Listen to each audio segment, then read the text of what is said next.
Hey, it's Ricky Carmichael, and you're watching the MotoXpod Show.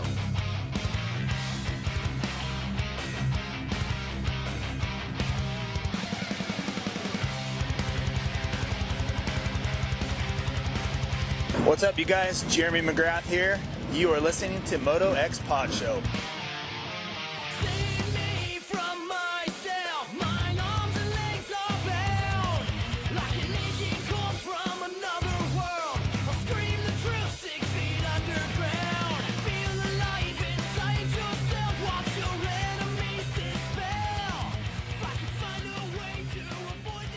Welcome back to the Vital MX MotoXpod Show, presented by Race Tech and Boyesen. As usual, I have my studio co-host, Scotty, sitting here. What's up, Scotty? What's good? Coming off of a great Indianapolis Supercross race. Terrible track, but hell of a good time watching the racing. Rut cross. Made it for some excitement. Also on the line, he's back. Good luck, Michael. Kiss ass. Michael. Oh, God. And Michael. Michael. Michael. Michael. Michael. Michael. No, Michael, no. Michael. Michael. Michael. Michael. Hey, Michael. Michael. Michael. Michael. Michael. Michael. Michael Lindsay, what's going on? That's a lot more Michaels than I remember. Jesus Christ.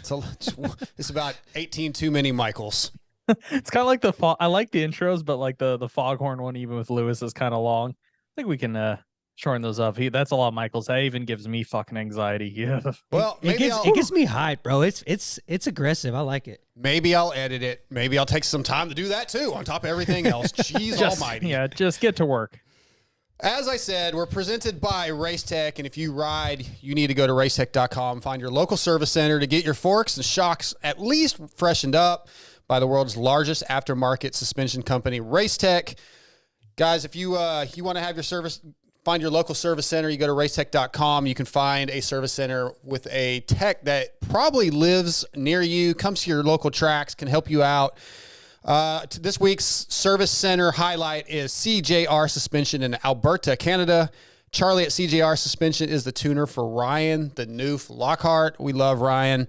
Guy used to go fast. Now he's just getting a little bit overweight, a little out of shape. Still goes pretty fast. But check out CJR Suspension in Alberta, Canada, thanks to Race Tech. ML, this week on the show, we've got, for show 263, we have Factory Huskies Christian Craig coming on after a 7th place at Indy. Your buddy, Cody Shock from Phoenix Honda, is going to jump on, talk about his season. And now my friend and a 450 Supercross winning mechanic, Travis Sewells, working with Ken Roczen, gets his first win. It's going to be a good show, ML. I sure hope so. Okay. Scotty, it's going to be a good show. I sure hope so. Good. I'm excited to talk to Sewells. We haven't got to catch up with Christian, and I'm always down for a little chat with my buddy Cody. Yeah, it's going to be a lot of fun. How was your weekend at home, ML? You wanted a little bit of a break. You had a lot of stuff to do at home. How was that? So nice. It was so nice. Going to the races, don't get me wrong, is fun, but with the schedules for Sean Lewis, like I wasn't supposed to do a string of races there in a row, and I have other duties during the week. So it was very nice to sit at home. It is very weird not going to the races though when we go to talk about the next week. Like, don't get me wrong, there's things you see on TV that sometimes you don't see in person because there is so much going on, but there's nothing like sitting in the stands or in the press box or on the floor, just getting to really take it all in and see the entire show. Welcome to my little world I got going on over here, Michael. Fuck, I feel bad for you. It's a terrible world to be in. All I heard from him was he said duty. My duty. He said duty. Oh my God. Things that make me laugh as an old dude. As an old duty? As an old duty. All right, Indianapolis. First of all, this is the Boyesen Intake Open Discussion. And obviously, we're going to talk about the big news of the week. Indy. So there's a lot to talk about with Indy, but the big news, obviously, is Kenny winning. First time for Suzuki since 2016 with RCH, and Kenny's first win since January of last year. Scotty, I mean, we've all kind of been wondering, could he do it? Will he do it? The place was ecstatic. The stadium was ecstatic. I was almost yelling at Justin Barsha, don't you do it. Just let him have the win. It was a great night. Kenny rode great. Just, it's such a feel-good story. Yeah, you know, I was thinking about this on the way over here. When you look back at this season as a whole, like, it seemed like there for a while where it was just going to be the three guys. Mm-hmm. And then to see something like this and to to have proof and facts that they all can do it.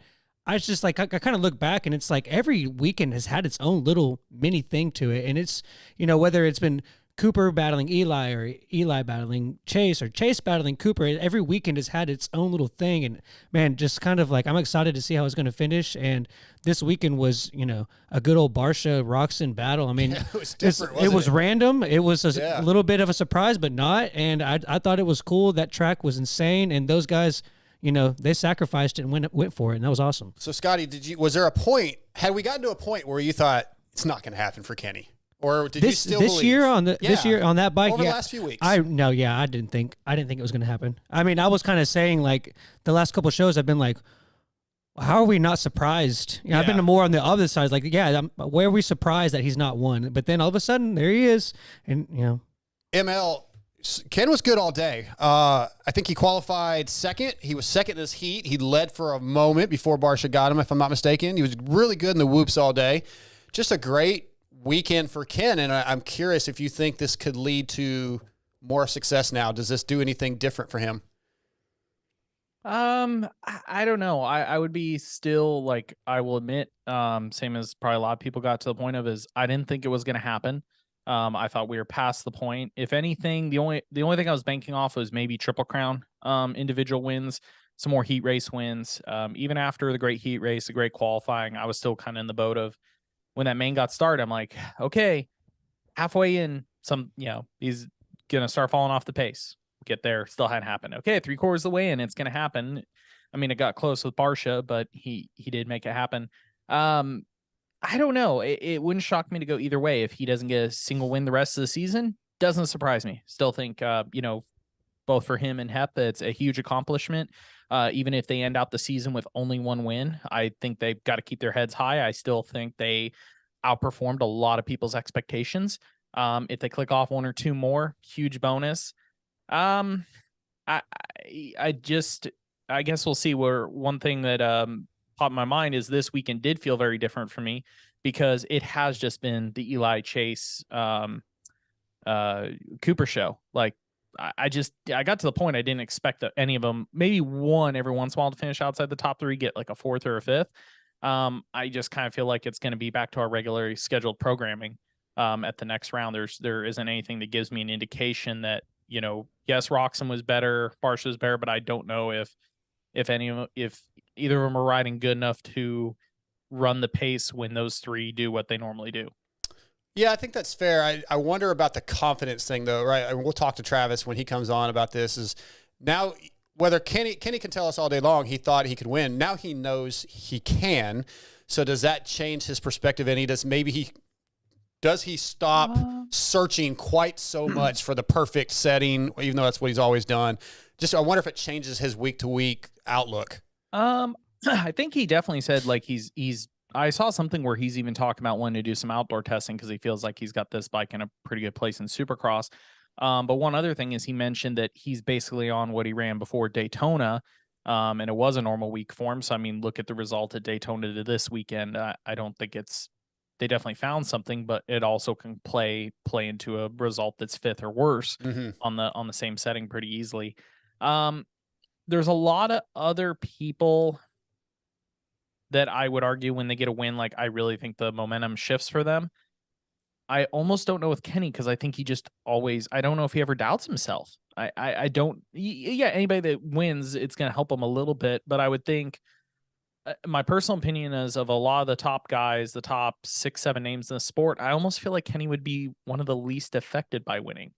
I just think he always believes in himself. So I don't know if it like big time propels himself, or where we talk about with sometimes with like a Webb, when he gets confidence on his side and gets rolling, it's like really dangerous. I just don't know if that falls into the same category with Kenny, if that makes sense. Yeah, I think that's fair. The next guy we're going to talk about, I think you might have a different answer on once we get to him, but press day, I was interviewing Kenny. I actually overheard him tell somebody else that was interviewing him first, and I asked him about, he said, hey, we have something new we're going to try today. At the time, this was Friday morning. He said, we're going to try something else in the second session. And I thought he meant during press. we're going to try a different setting. So then I asked him about it. He goes, yeah, we have another setting depending on what the track does that we're going to try in the second session. And I was like, okay, so like you're going to try to do I thought he was going to try to do a complete suspension change on press day. And I went and asked Sewells about it. He goes, no. Like session 2 tomorrow, if the track is a certain way. And they did go to whatever setting that was. So I'm hoping Travis would give us a little insight. And maybe you know, ML, because you have a chance to reach out to some people like what they made a significant change apparently of something they found during the week. And they made that change Saturday morning. And, maybe that made a big difference.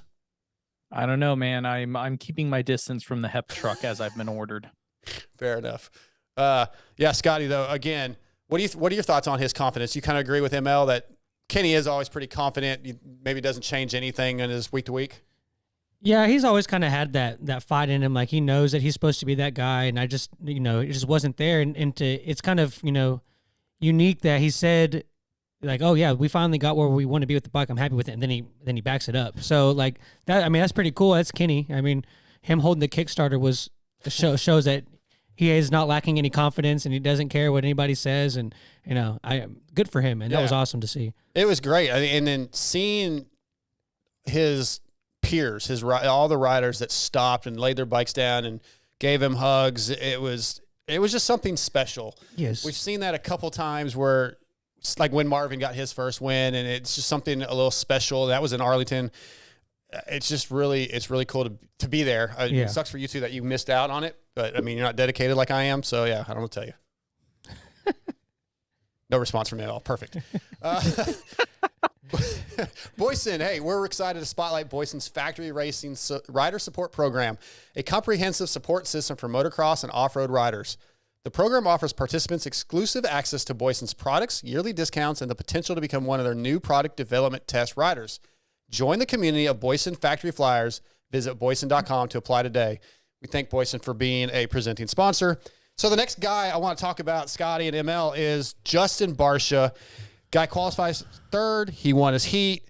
He came from like 7th or 8th. I don't even know where he was exactly in the first lap to second, made up a ton of time. Probably obviously had the speed to win that thing. Maybe if he isn't battling with Cooper for so long, he could win the thing. Barsha has gotten a lot better, Scotty, in those last couple of weeks. Mm-hmm. And I think ML has talked about a lot, and Lewis, usually have 4 to 5 winners. I believe we're at 4 this season. Barsha probably is the 5th guy. He's got a win coming. He's just in a good place coming to the midway point of the season. Yeah, I think that you can't argue that he was, had that speed. Like he's been slowly getting better. But what I really want to do is answer your question with a question. Oh boy. If Cooper, does Cooper get the message that obviously he saw Sexton on the ground? Does he get the message that Tomac's back in 8th, 9th?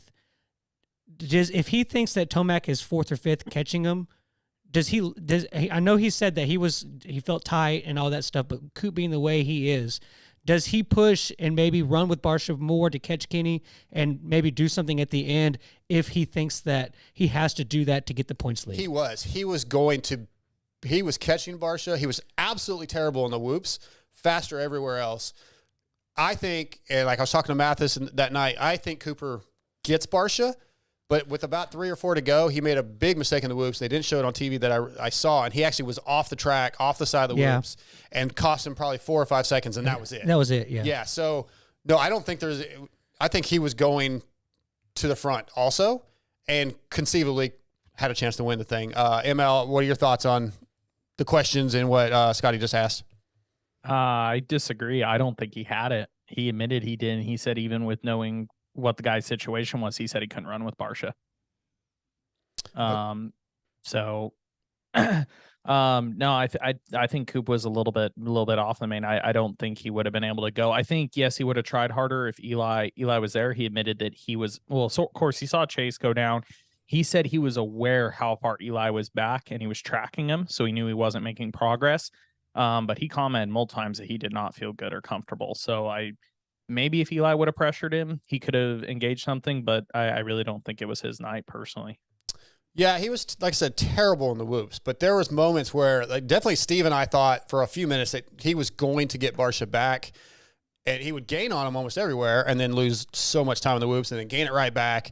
And the section after crossing the start line where they made the left and went onto the table, he was quite a bit better than Barsha there a lot of the lap. So I thought he had something for him. But, yeah, I guess if he says he didn't, he didn't. What about Michael Barsha as the next winner? I mean, would you feel like that's probably the case? Before Daytona, I think me and Lewis had discussed this last, and I was saying I thought that Barsha as a whole was riding better, but I was leaning towards Anderson as being the next winner.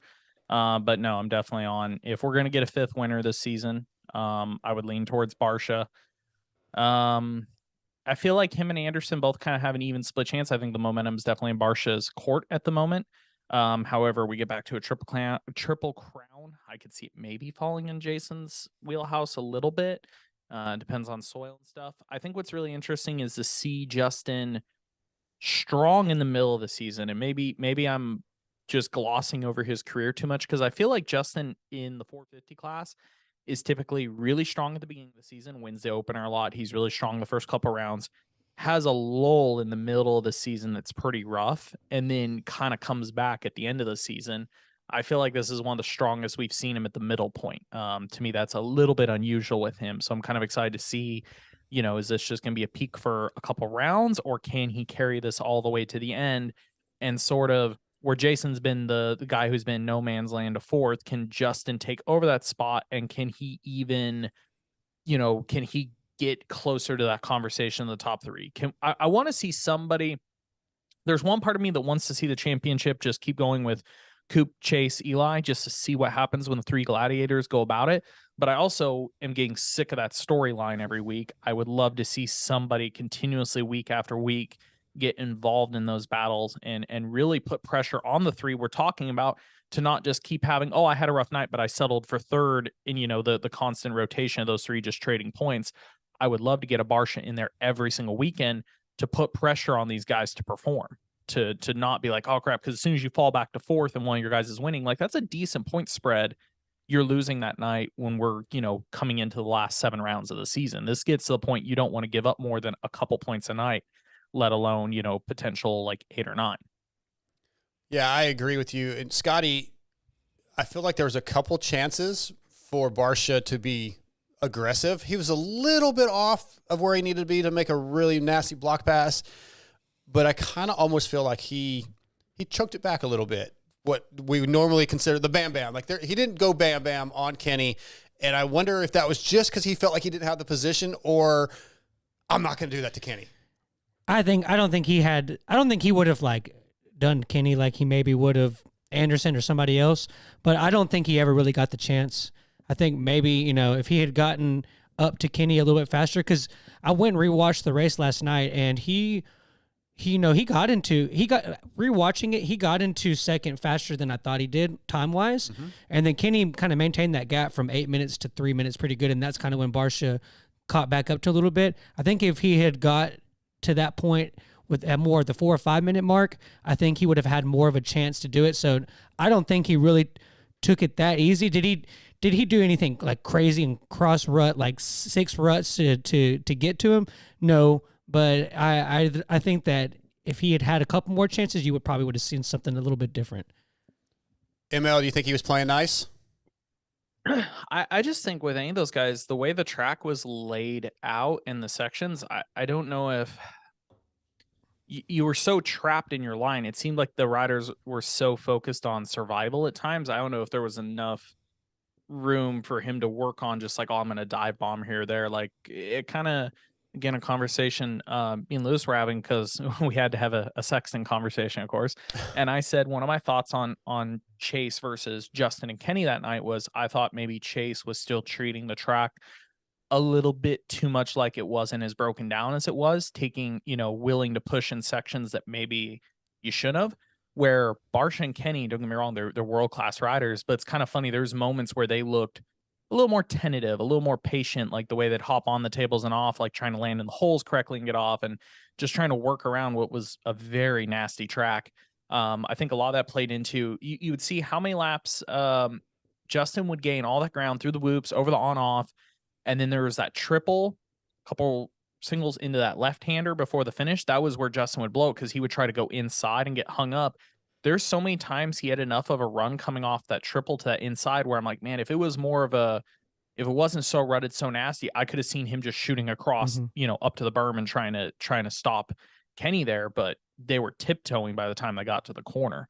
So that's kind of, I think, of so many of the sections, like it seemed like they were having to work so hard to set up for their lines that I don't know if there was really enough room for really aggressive moves. It seems like it would take so much to get across the ruts and get into those positions.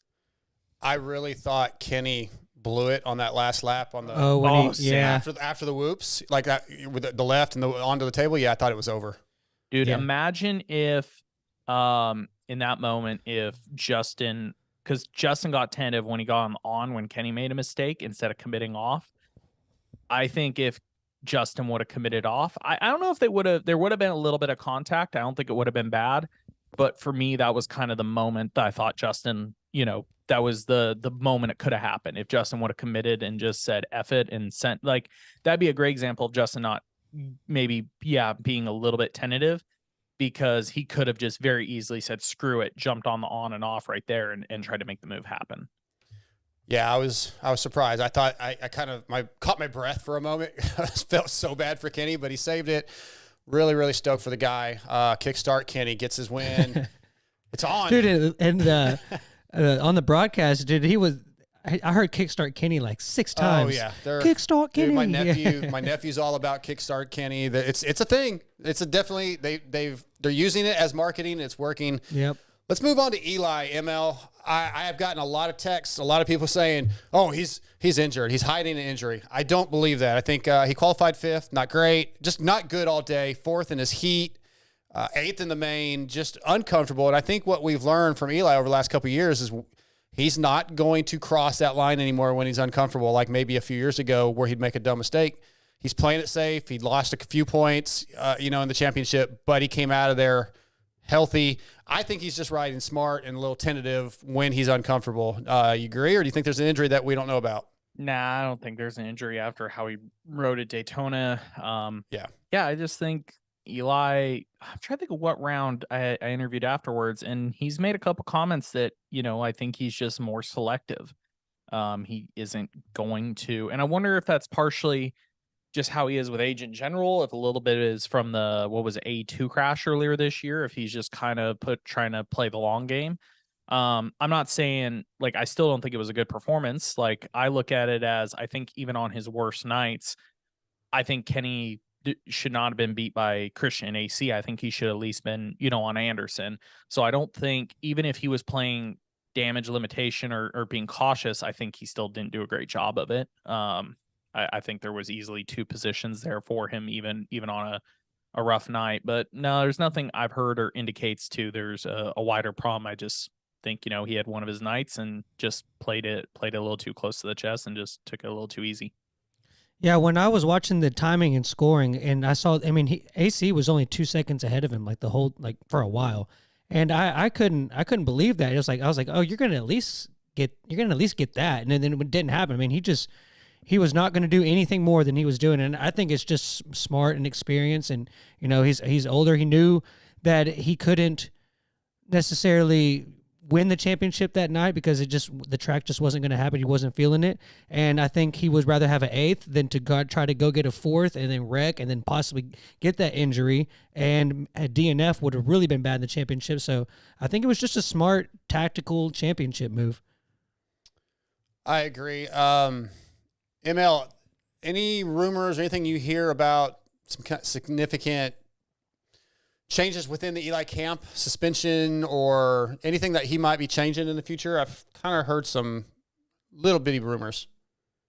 Nothing too much. They had a big test, more, I think it was shock wise before, I think it was Oakland.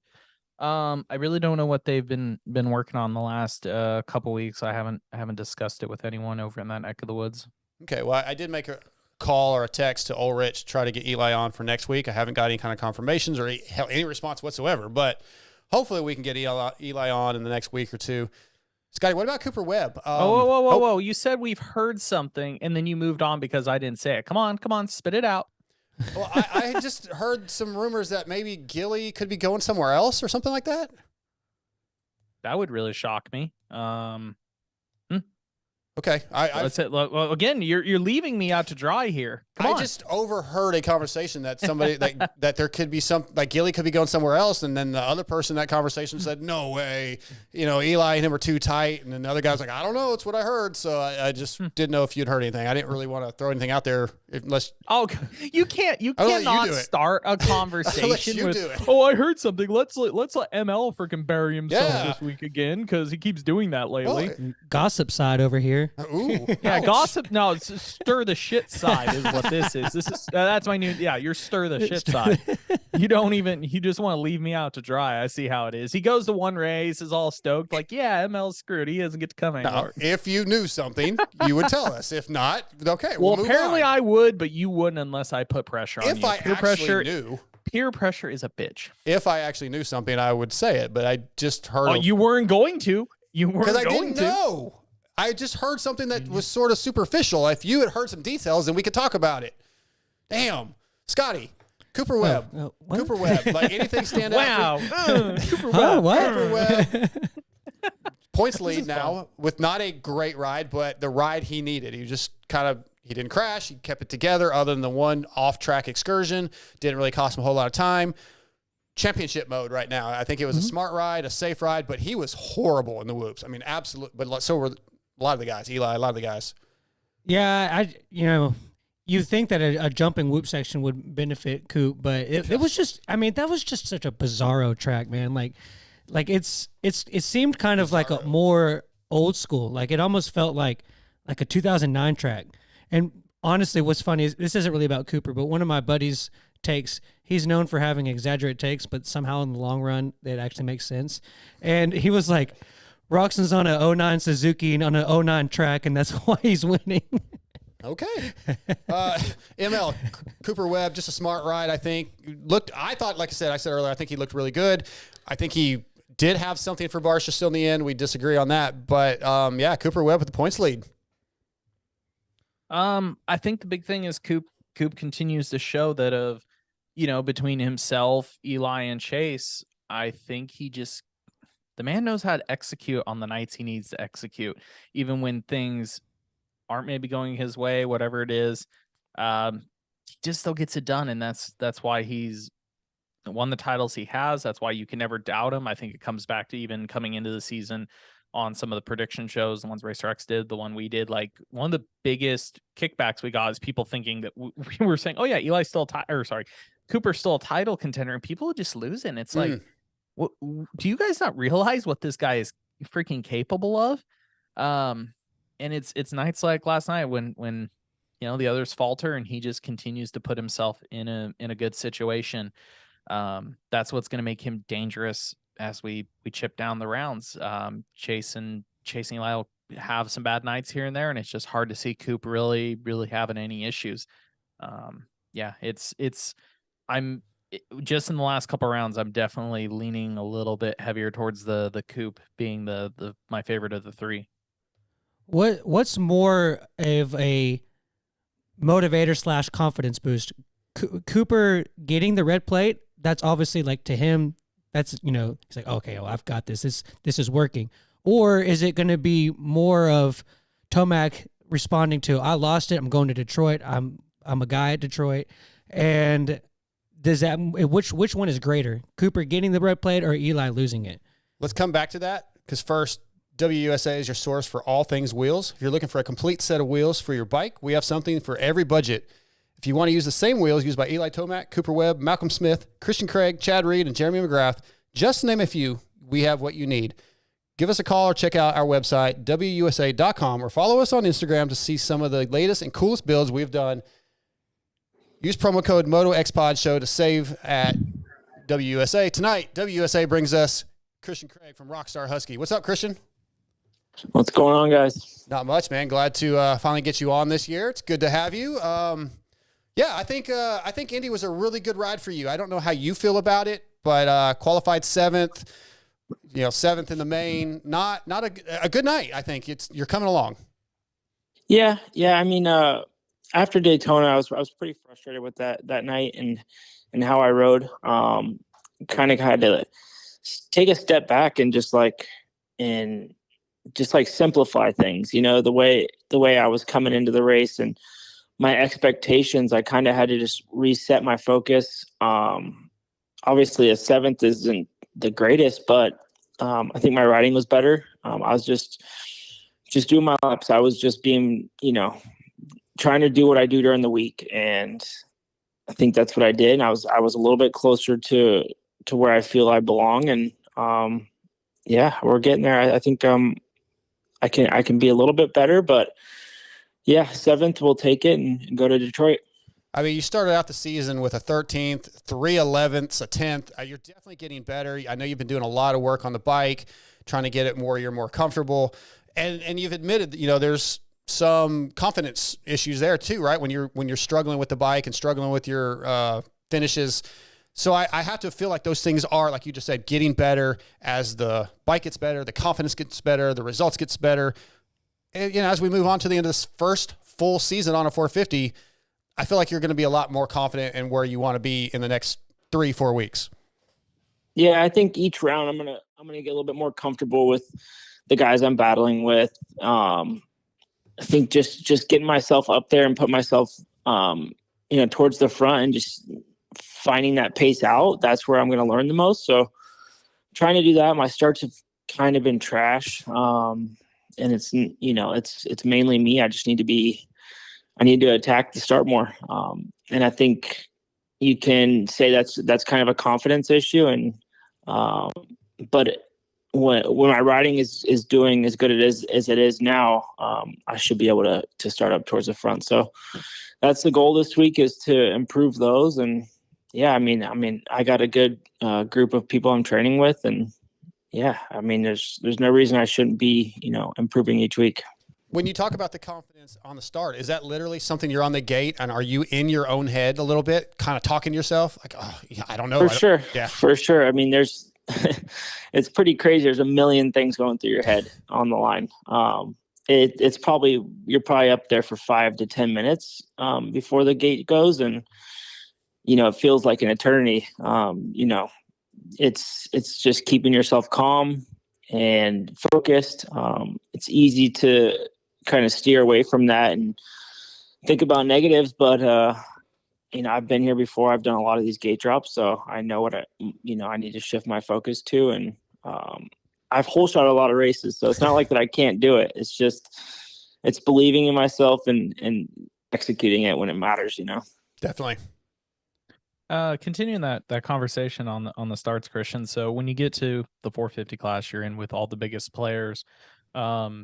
Do you find it all like little moments off the start? If you don't get quite the jump, if you don't get quite the moment, do you tend to back off like a little more just because of some of the names around you? It makes you instantly go, I gotta check up and go inside, versus when you're on the 250, you just kind of have the mental strength or the confidence to basically try to make it work, even if the jump isn't quite perfect, or if somebody's just a little bit up on you coming out of the first like 10 feet. Yeah, you pretty much nailed it. I think if I don't have that like initial really good jump and I'm kind of bar to bar with someone, I've been the one that's checked up first this season. And if you go back to last year, I'm putting my elbows up and making myself come out up front. So it's little things like that, but it all stems from just executing it right away. And when I'm confident in that, then I'll have no problem getting those elbows up and muscling my way through the front. So this is a lot harder class for sure that I'm in now, and but I do feel that I can, I think my start average is, I don't even know what it is now, but it's garbage, so that's kind of my goal this week is to fix that. One other start question, just to give like a fan maybe a perspective that they would never have. Between the 250 and the 450 class, do the guys act different in the first corner on 450s? Do we think of the inertia, the size of the bike? Do the guys push out more? Are they all such race veterans do. More of them close off the door, and it's not as easy to be like, oh, I'm hugging the tough block, I'm going to sneak around the inside. Do you actually have you seen those over the couple opening rounds where in the 450s maybe there isn't as many opportunities, or is it really, am I oversaying it's not really any different than the 250 class? Yeah, I mean, both classes get pretty hectic in the first corner.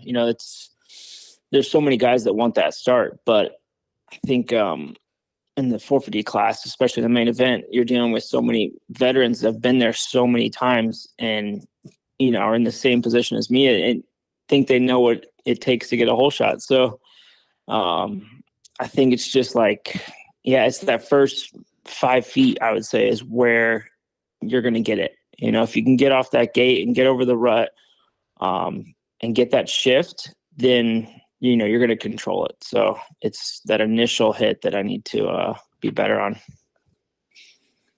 Hey, Christian, when you've been racing and you get going through the mains, has it felt like throughout the season that a top 5 has been just something that's out of reach, or does it feel more of, man, I should really be there, and it just hasn't happened yet? Or has there been points in the season where it's kind of been both of those stories? Well, after those 311s, I was pretty lost mentally. I was frustrated. I was searching and I think thinking too much. So like I said, I just needed to simplify things. I know how to ride a dirt bike. I know what it takes to be up front, and I was just not letting myself do that, and so for a while there, I was just like, wow, top 5 would be amazing. I was so far back at first. And once I got, I think the first 7th at Oakland, I'm like, okay, I do have it still. I can do it. And that put some confidence back in myself. And yeah, Daytona wasn't great, but not every race is going to be, your best. So it's just like, do what you can. And honestly, Indianapolis I'm not a guy that is the greatest in ruts. I'm more of a hard pack, slippery kind of guy. And so, going into that race, I'm just like, all right, well, let's see if I know how to ride ruts. And I think just being calm and being very patient with my line choice is where it paid off later in the main event, When you talk about, you've raced 450s before, obviously in Supercross, but this is the first full season. How different is it than you were prepared for? And coming off of a 250 championship, did you feel maybe coming in a little overconfident for what you have been presented with?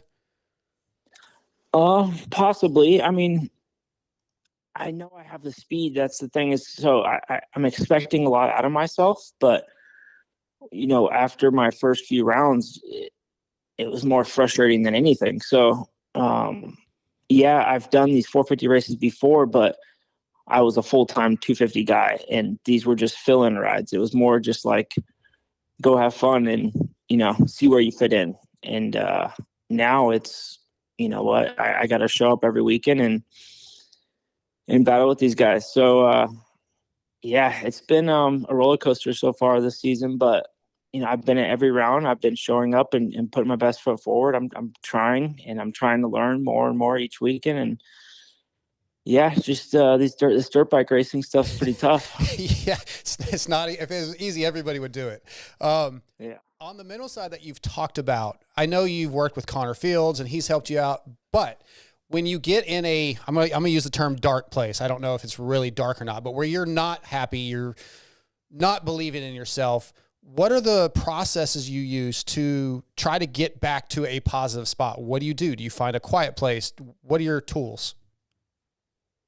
Gosh, there's just little things that will make you click. It's just, say I have a frustrating heat race and it's hard to get out of my head that just having my family around, my kids, will lighten up the mood. Having Jagger there, or just my little one that doesn't care what place I get. Those little things are what will kind of trigger my mind to forget about the bad riding I was doing and shift my focus. But I think what makes me click the most is just like, all right, just bring what I do during the week. Just ride like I do. Like don't I don't need to over focus. I don't need to try to hit this rhythm a certain way. It's just like I've done it a million times and just treat it like another practice day. So I know it's easier said than done, and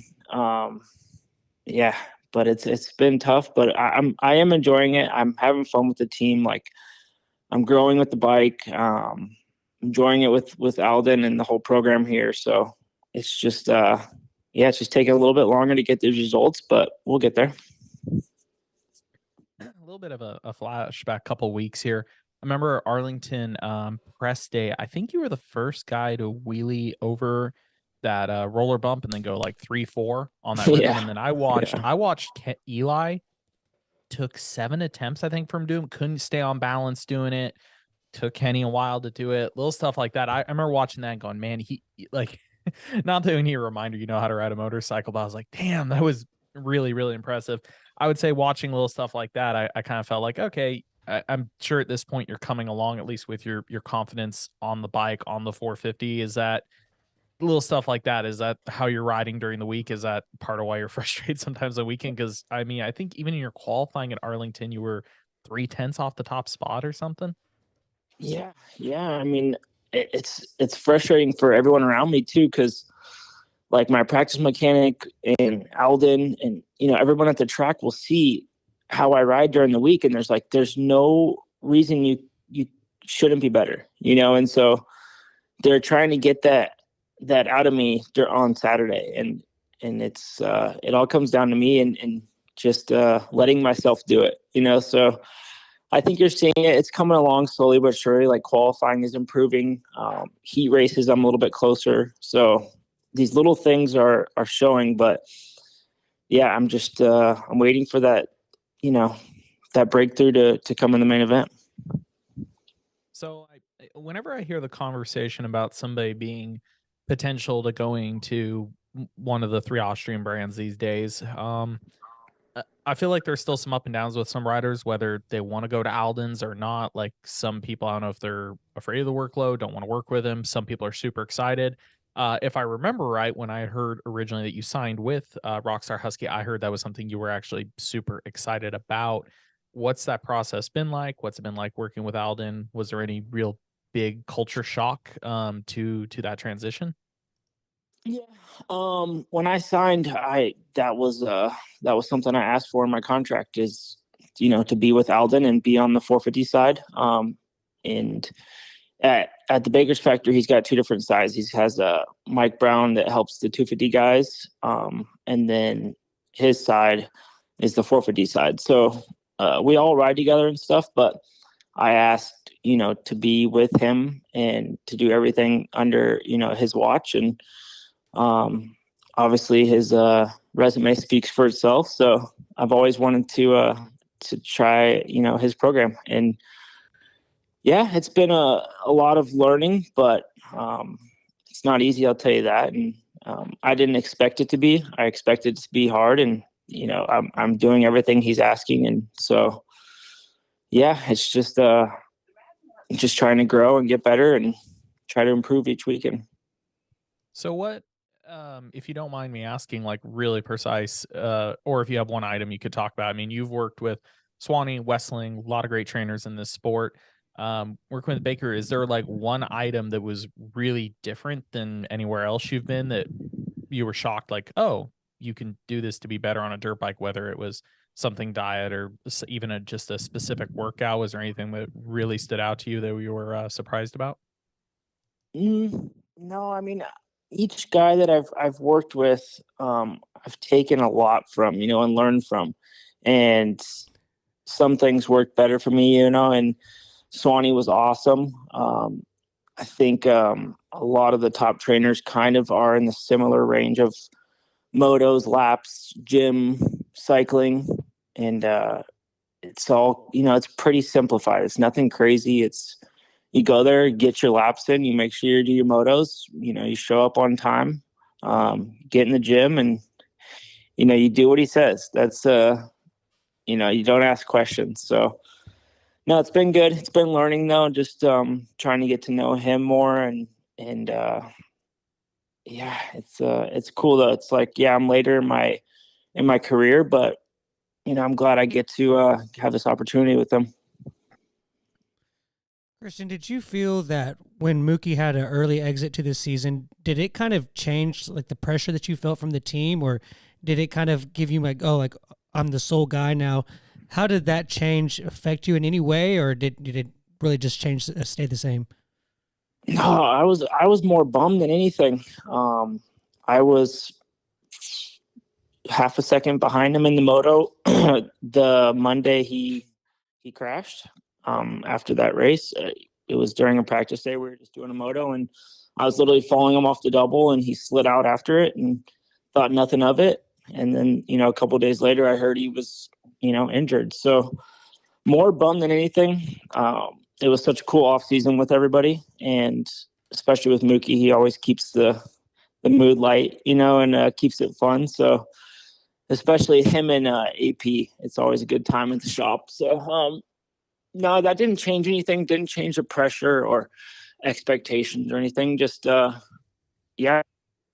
I'm the sole 450 guy now. So, but yeah, nothing changes other than just bummed for Mookie and the team. Christian Craig tonight brought to you by WUSA. Yeah, and Christian, also, so kind of going back to the main from this weekend, when you are catching a guy like Eli towards the end of that race, does it change? I know a pass for seventh is not really where you want to be, but when you pass a guy like Eli for seventh, does that change how that pass feels? And stole my question. Does it feel any different? With it being him.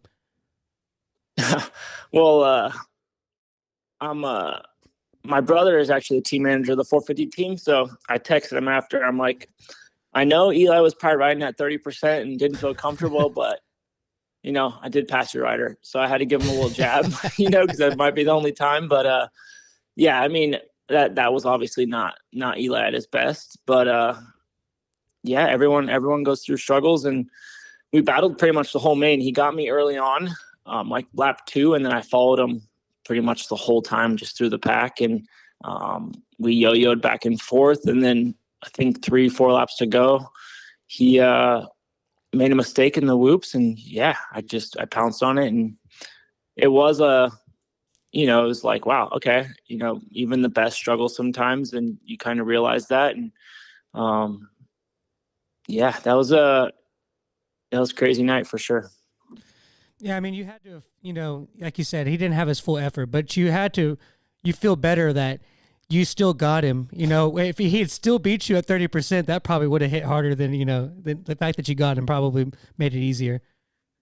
Yeah, I mean, when I'm battling with him, I could tell he's riding tight, and he's not the best. And I mean, I didn't feel the best either. I don't think anybody did on that track. I think everyone was just trying to stay upright, especially in those whoops. Like I was just doubling through them and trying to be smooth. But I think just making the least mistakes and little things like that is what helped me kind of move towards the front. And I would think I was 0.0113 behind AC over the finish. So really close to sixth.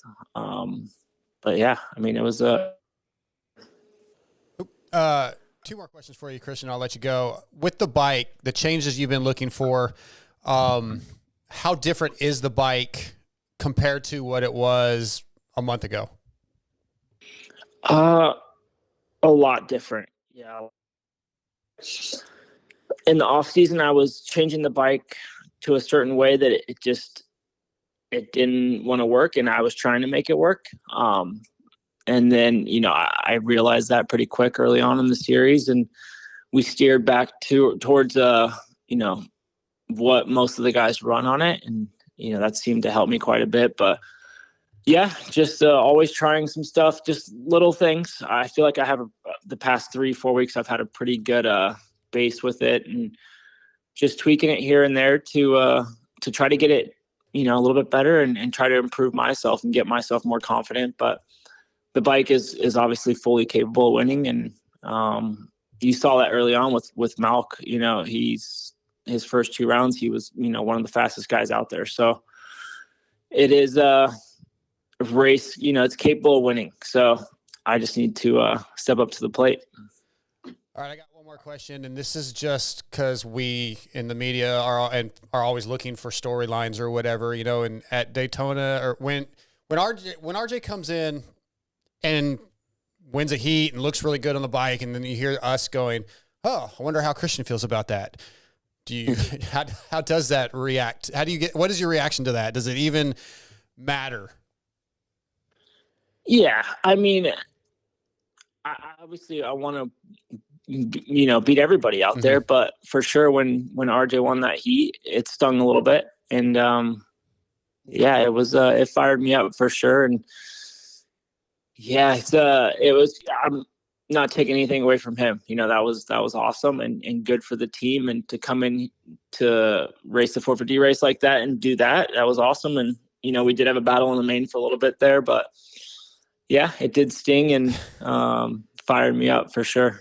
So you found some positives out of it, though. It gives you a little more motivation, a little more fire. I like that. Yeah, I mean, you could take it one of 2 ways. It's like you can, beat yourself up for it, or, just be like, all right, I need to be better. And, RJ just stepped up to the plate and made it happen in that heat race, and I didn't. So just little things like that I need to, just be better with. Okay. ML's got one more for you, and we're going to let you go. Yeah, I was kind of curious. Actually, you mentioned your brother, of course, running the Monster Energy Star Yamaha 450 program. You're working with Nate Ramsey right now, so your brother is running literally the championship defending team at the moment. What's the difference in the management style? It also is tough to answer where you were riding for your brother. Maybe you got a little bit more crap from him than anything. But I think team managers are a weird role in this sport. Not everybody does the same stuff. Like some are really hands-on with bike stuff, some are hands-on with riders, some are more of a managerial style. Like, can you maybe give us was there much of a difference between working with the two? It's tough because one of them was my brother, so I could be a little bit more comfortable with him, ask for more stuff or just little things, like, and if I'm mad, he can straighten me up, where I feel like Nate is still learning me, and is learning what makes me click and what, will fire me up too. So yeah, you can't really compare those two, but yeah, it's been awesome. Like Nate's obviously, I watched his whole career, and he knows what he's doing and knows what he's talking about. So I always try to take in anything he says, on track walk or anything like that. So it's been fun though. It's just getting to know this whole team and grow and try to be better. It's been fun. Christian, man, thanks for your time tonight. I know doing these podcasts is not always the writer's primary excitement for the week. So thank you for making some time for us. And it's always a pleasure to have you on, man. Thank you guys. Appreciate it. All right, Christian, tell the family we said hi, and yeah, I'll see you in a few weeks, and ML, see you this weekend. All right. All right. All right. See ya. That's Christian Craig from Rockstar Husky. Glad he came on. All right, Scotty, let's get back to your question about the red plate. Ask it again. Oh, God. So people remember. But again, Christian Craig brought to you by WSA. Thank you, WSA, for bringing him on. So I was saying is what is going to be a bigger difference, Cooper getting the red plate and that momentum he gains from that, or the motivation that Eli gets from losing the red plate, especially going to a place like Detroit where Tomac is known to be very strong? I personally don't think Eli really cares they lost the red plate. I think he knows where he knows he's only a point down. He's fine. I think Cooper probably builds the most confidence out of this. And again, like Michael said earlier, he's been the one that's been most consistent, not making that many major mistakes. I think that just makes him stronger and stronger. And he knows, like, man, that's fine. I'll just keep doing what I'm doing. So in my eyes, coming off this weekend, red plate or not, Cooper's in the better spot. ML? No, I would agree with that. I think Coop feeds off that kind of stuff a lot more. So I would definitely lean towards he's going to get the bigger boost out of this. I think that Eli just knows what he needs to do to get it done. Yeah, there's also still the third part of the equation, though. Like, we still have Chase. We're going to a hard pack track. Yeah. So there's a third, there's the elephant in the room with Sexton. So I don't know if I can just focus on the Eli Cooper part of this conversation without chiming in that, yeah, hard pack, like Detroit might be a little bit more of an Eli track, but when I think of a hard pack track, I throw Chase in there. I said this a couple weeks ago. I thought it was really it didn't play out quite how I thought, but I said after Daytona that I thought Coop would be the best of the three in Indy. I said he'd win. He didn't, but he was the best of the three. And I said that I think Chase will win Detroit and keep himself in it. And I still kind of stand behind that. I think Chase will rebound and get the most out of Detroit. Scotty, how do you feel about that answer? Yeah, I think Cooper probably takes the most out of that kind of stuff. And to Michael's point, if, the third part of that equation, I mean, Sexton comes out and wins 2 races in a row, which is, not out of the realms of possibility for him to do. He does that, and boom. I mean, that's the 5 to 10 points that he needed, and he's back in there, and it's just tightens right back up. So I think there's a lot to be with all 3 of them, but I do think that Cooper takes the most from the points plate. Yeah, I think Cooper Webb has a clear vision of what the rest of the season looks like for him. You know who else has a clear vision? I'm feeling like I have a good idea. X-Brand goggles, which has quietly grown into one of the premier goggle choices available, using some of the most grueling conditions by the 2022 GNCC XC2 champion Lyndon Snodgrass, the 2022 GNCC ATV Pro champion Bryson Neal, Factory Huskies Craig DeLong, who just won this weekend, myself, who got second in just brutal conditions in Florida. Thanks to ML for support. Is he laughing? No, I'm pointing at your plaque. I'm pointing at your plaque. Yeah, my plaque. But yeah, check out your local dealership for X-Brand goggles, distributed through WPS, or go to xbrand.com and find you some X-Brand goggles. They are fantastic. They're the best of the best. ML, the track this weekend at Indy, brutally ruddy, just broke down, soft, gnarly as any track probably we've ever, one of the more gnarly conditions we've seen. Part of me goes, it's almost like not cool for Supercross, but then it made for such great results and some different storylines. Maybe it wasn't so bad. I'm always for different conditions. It was like all the guys bitching about the sand earlier this year. It's dirt bikes. You get paid to ride them. Sorry if the track makes you feel like a C-class rider. Now you know what we all feel like every weekend. It is what it is. You're all on the same line. You're all dealing with the same situation. May the best man win. Here's the other thing. I know they want to bitch. Racing, at the end of the day, is really for the fans' entertainment. We're the ones watching it. We're the ones spending the money. We're the reason these guys are getting paid. Give me a show. I'm all for it.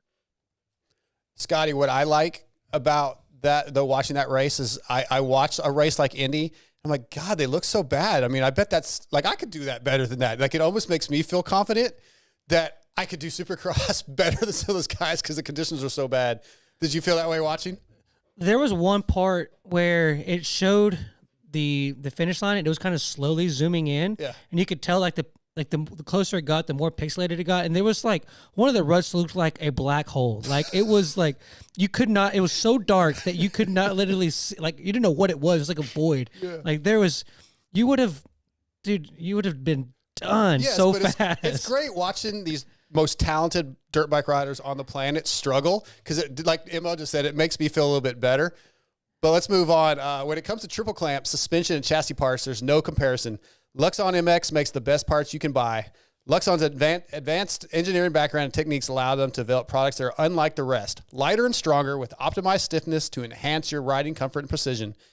Luxon products are designed, engineered, and made in the USA, so check them out online at luxonmx.com. Use promo code MotoXpod to save. Tonight, Luxon MX brings us from Phoenix Honda, Cody Shock. What's up, Cody?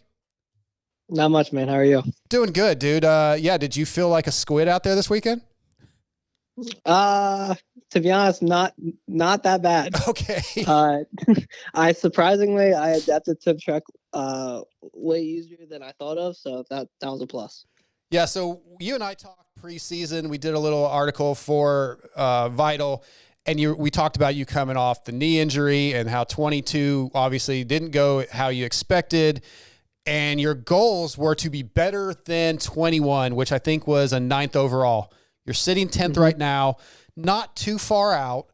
How do you feel about your season so far through the first few rounds of the East Coast?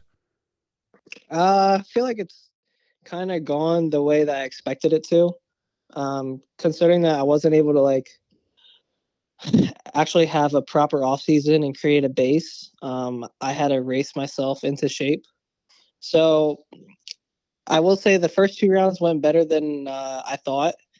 And then the third round, which was our Triple Crown, that was the round that I got hurt at last year, and I don't know.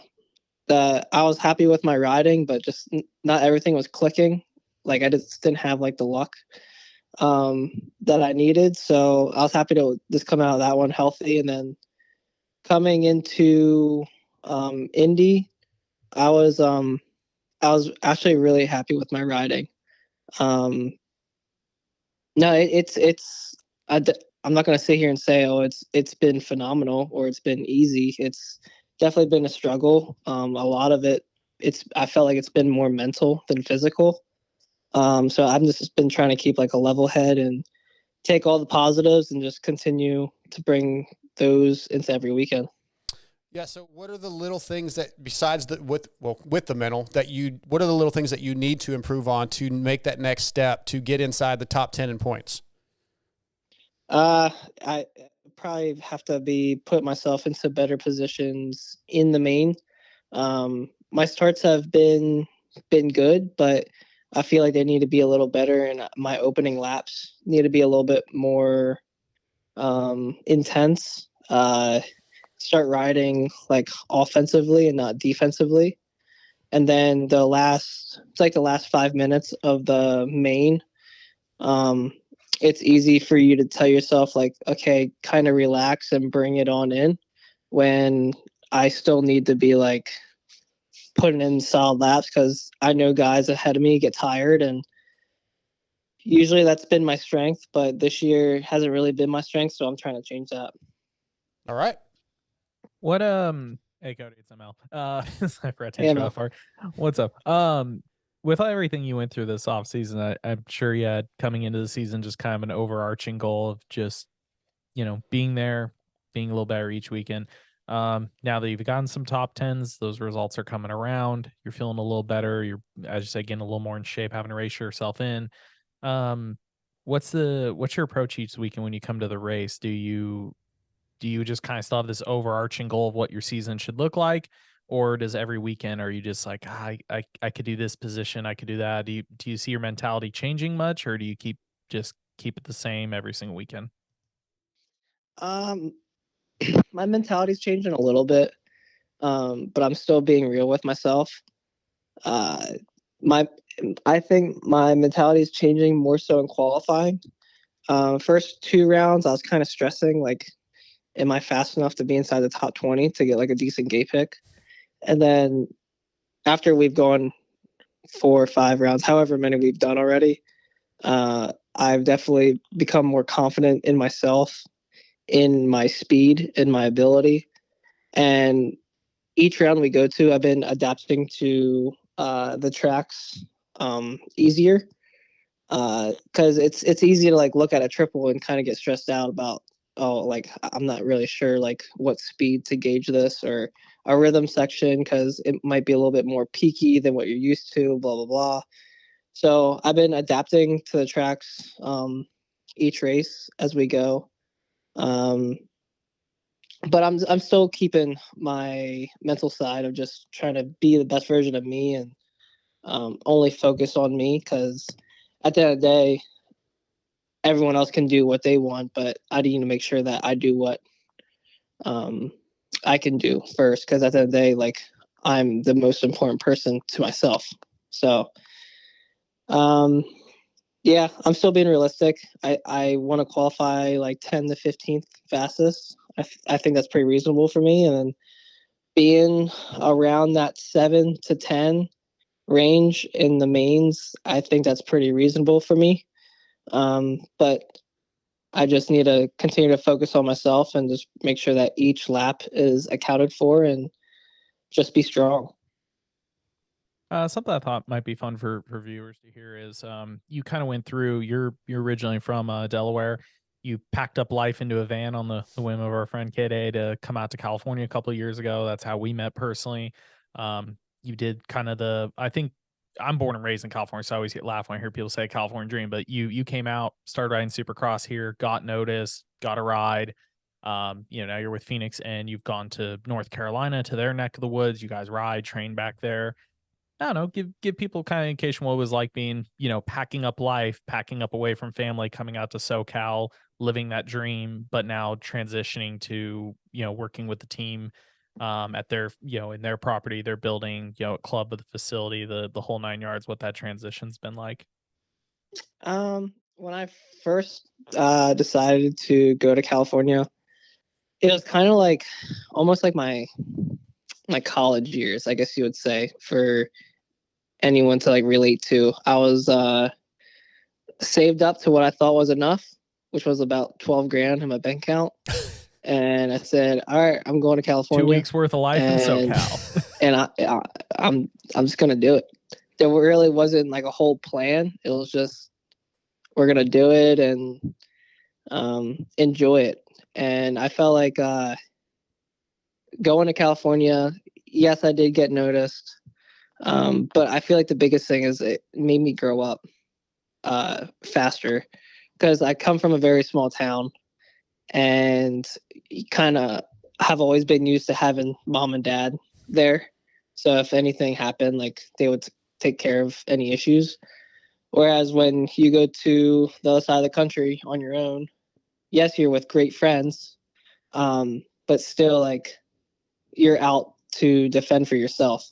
So I definitely learned a lot, racing wise and just normal day-to-day life. And then transitioning back to the East Coast, I kind of felt like it was, honestly, I felt like more established. I knew what I could do in racing. I knew how to, I guess you would say, survive on my own. And it wasn't nearly as stressful as going to California on my own. Because yes, I am closer to home now, but I didn't have any like question on how to do anything. It was kind of like, I've been doing it for 4 years now. Going back to the East Coast, it's like family territory, I guess you would say, but I enjoy it. I mean, there's nothing like the East Coast. Dirt's different. The way of life is different. So, no, it's all good. Hey, Cody, I wanted to know, going back to the incident in Houston, I really felt bad for bringing this up, but I just had to ask. That was such a crazy scenario. It's the first round. Your teammate was involved. It was a scary incident. I was glad to see that you got up and got back on the bike. That was such a crazy deal. Just kind of describe how that moment felt, and did you have any sight of it like that was about to happen, or was it just so fast that it was just like a blur? To be honest, it just happened so fast. I didn't even know what really touched me in the air. I didn't hear Cullen on the face of the jump. And then when I tried saving it and then kind of went straight, I didn't realize that the tunnel was coming that fast. So when I saw it, I tried to veer left. And at that point, there's nothing you can do. And I didn't even brace. I just went into the wall. The only thing I thought of was, is there metal behind it? Because I was nervous about that. But no, the bridge was really padded, and it didn't hurt. It just was kind of like a shock to just a shock to me. I mean, after I hit and was standing and walking around, I was like, holy crap, like what just happened? Like that's what I mean. Like I wasn't even able to process anything. Super unexpected. But yeah, it could have gone way worse, and I'm just thankful that it didn't. Hey, Cody, talk about the team. Phoenix stuck with you, you had a great year in 21, kind of surprised people. You got on the team in 22, but didn't really get to race much, stuck with you. Those guys are working really hard. The team, they've got you and Jace and Cullen Park and Caden Braswell trying to build something over there really special. You guys are training at Club MX when you can. Just talk about the team and what they offer and what it means to you to be a part of that program. The team, honestly, it's really fun to be around. I don't have to, but I go to the shop almost every day, just to be around the guys, because I simply enjoy being around everybody.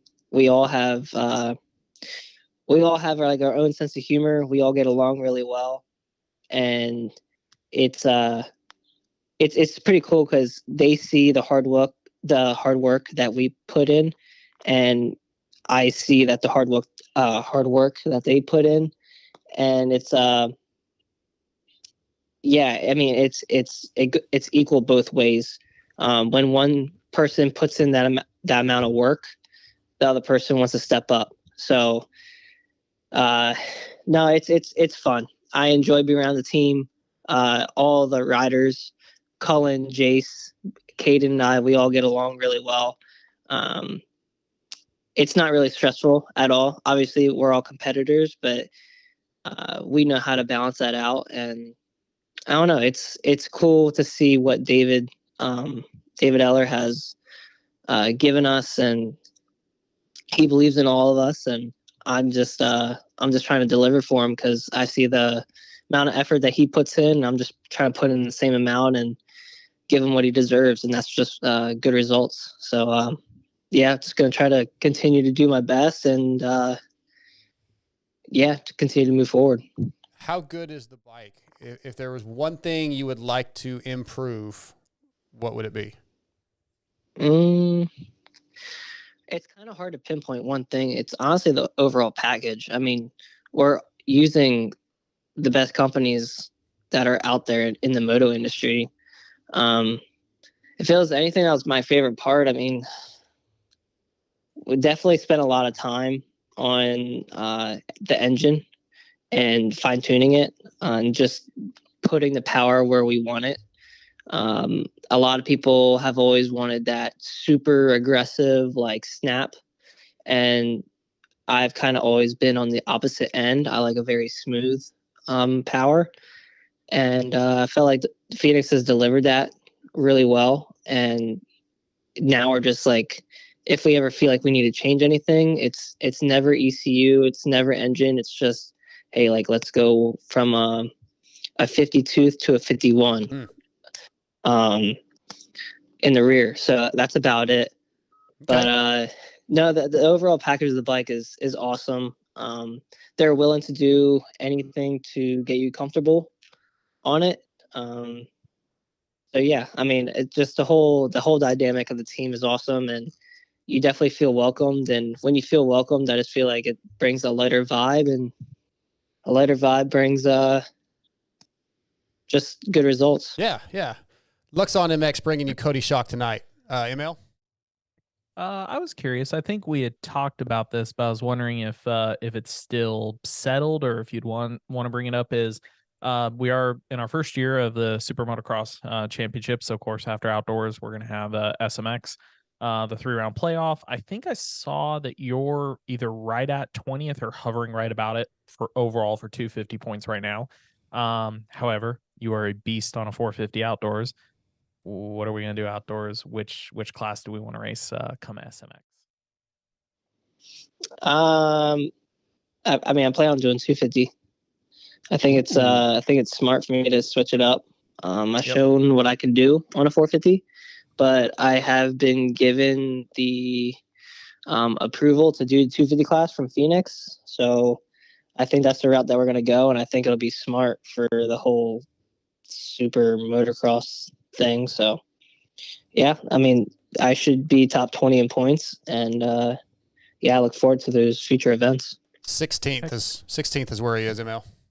Nice. Okay. I think it was That's before not bad. the weekend started. No, it's I think it was before the weekend started, maybe, is when I saw the adjustments. So Yeah, right in there. Because I know you've had the back and forth option. It's tough. Your results on the 450 are good, but me and you've talked about before. I really want to see what you can do on a 250 how many outdoors. rounds have the West guys done, and how many rounds have we done on the East? Three or four. Even, isn't it? I don't think it's even. Yeah, bear with me, and I'll let you know in a second. You got another one, ML? Now I'm doing the same as you. I'm looking at what rounds we're talking about here. Well, you looked that up then. Scott, did you have another one?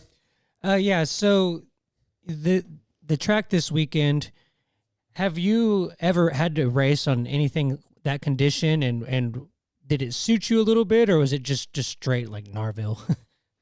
I've never raced on anything like that.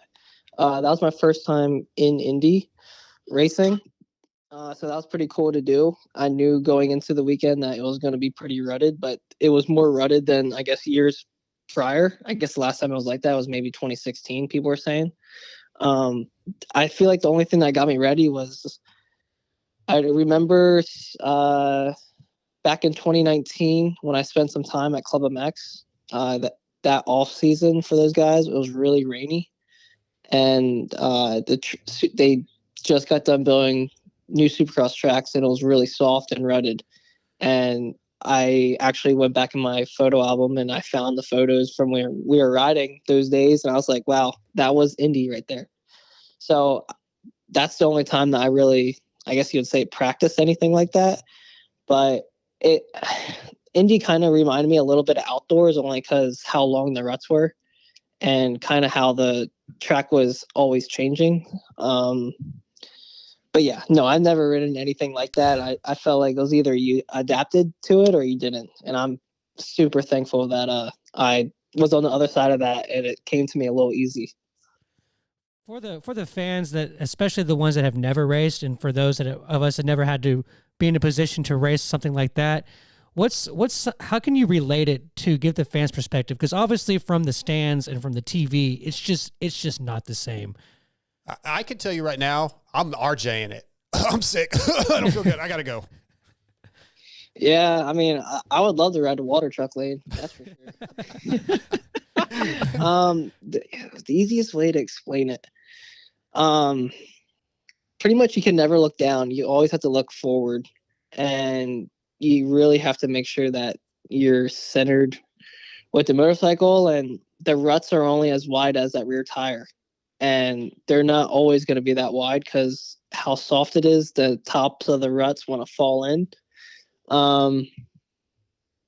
Yeah, it's kind of hard to explain, but the easiest way is pretty much if you were to draw a line, like if you take chalk and draw like a really long line in the road and then try to take a bicycle and follow that line perfectly, that's pretty much what we had to do. I don't think I could do that. Because there's no going left or right. You have to follow that rut or you're done. All while jumping jumps, though. Yeah. And when you jump, you're leaving a face of a jump in a rut and you're landing in a rut. And each rut is different. Each rut is deeper than the other, and there's sometimes soft holes in them. So it's sometimes it's a lottery. You just got to pick one and hope for the best. Did you experience arm pump in any more way than you would have anywhere else? No. I wish I could not feel arm pump. That gets me every time. Go ahead, ML. Which is weird because sometimes if there's ruts on the track during practice day and I somehow feel uncomfortable, I'll pump up. But when I came to Indy, I didn't pump up once. I felt loose. It was really weird. So I looked. You guys have raced one more round than West Coast. You guys will actually race one more round in general than West this year. So I imagine they're going to drop one of your Supercross results. But so I guess that means before this weekend started, you were pretty much on the bubble. But if you do outdoors, you'll be in no problem. Yeah. Listening you talk about weather remind me something people might find a little interesting. So yeah, well, SoCal's been freaking. You picked I would say you picked a great winter not to be here for riding conditions, but it hasn't been exactly the easiest for you guys. North Carolina, I love the area. JGR was based there for years. You got right across the border, the club guys.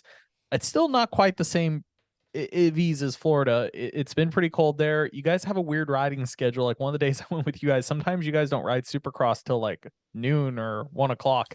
let things unthaw a little bit. Yeah, I mean, specifically this week we had to do that. We rode Tuesday and today, and we didn't start until noon because it was only like a high of 45 or maybe 50, and it doesn't get 45 to 50 until like 1 or 2 o'clock in the afternoon. So,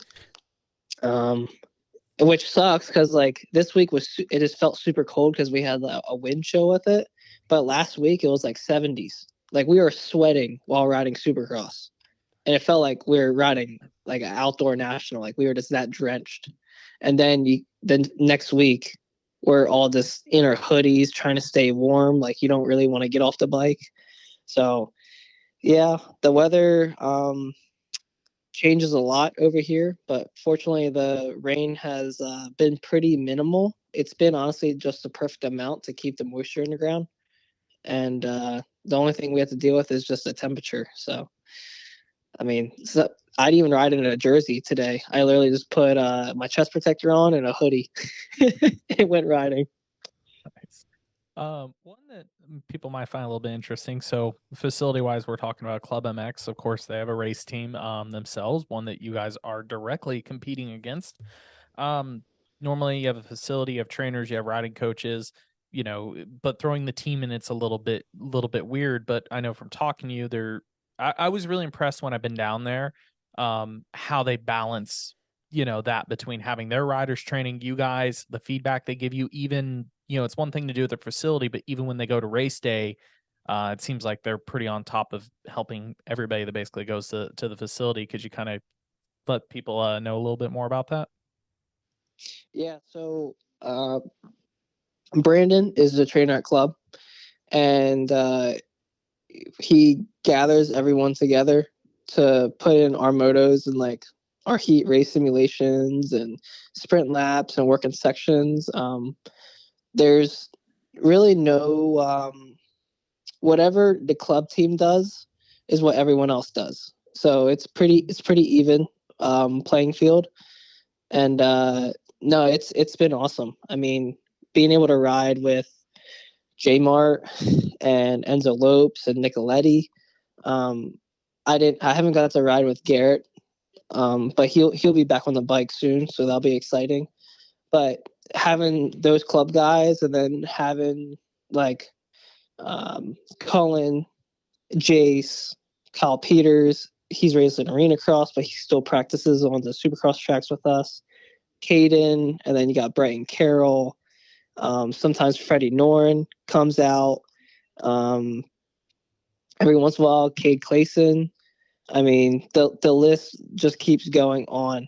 And we have a really good group of guys. And Brandon will take the time to talk to each and one of us after a moto and talk about what we did well and what we could do better. And then we'll all do work starts together. And sometimes in the motos, we'll do like a Simon Says, and we'll do like a 10-minute moto, and then to finish out a 15-minute moto, the last 5 minutes he does Simon Says. It's like, okay, no clutch for a lap or feet on the pegs for a lap, just to keep it fun. Because it's easy to drown yourself in motos and it can get pretty annoying. So he switches it up on us just to keep it fun. But yeah, I mean, after every session, he likes to talk about the moto, and no, I think it's pretty even playing field. Obviously, he takes time though to talk to Jeremy or Phil or Enzo about bike stuff, and which they should, because I mean, they're their own team.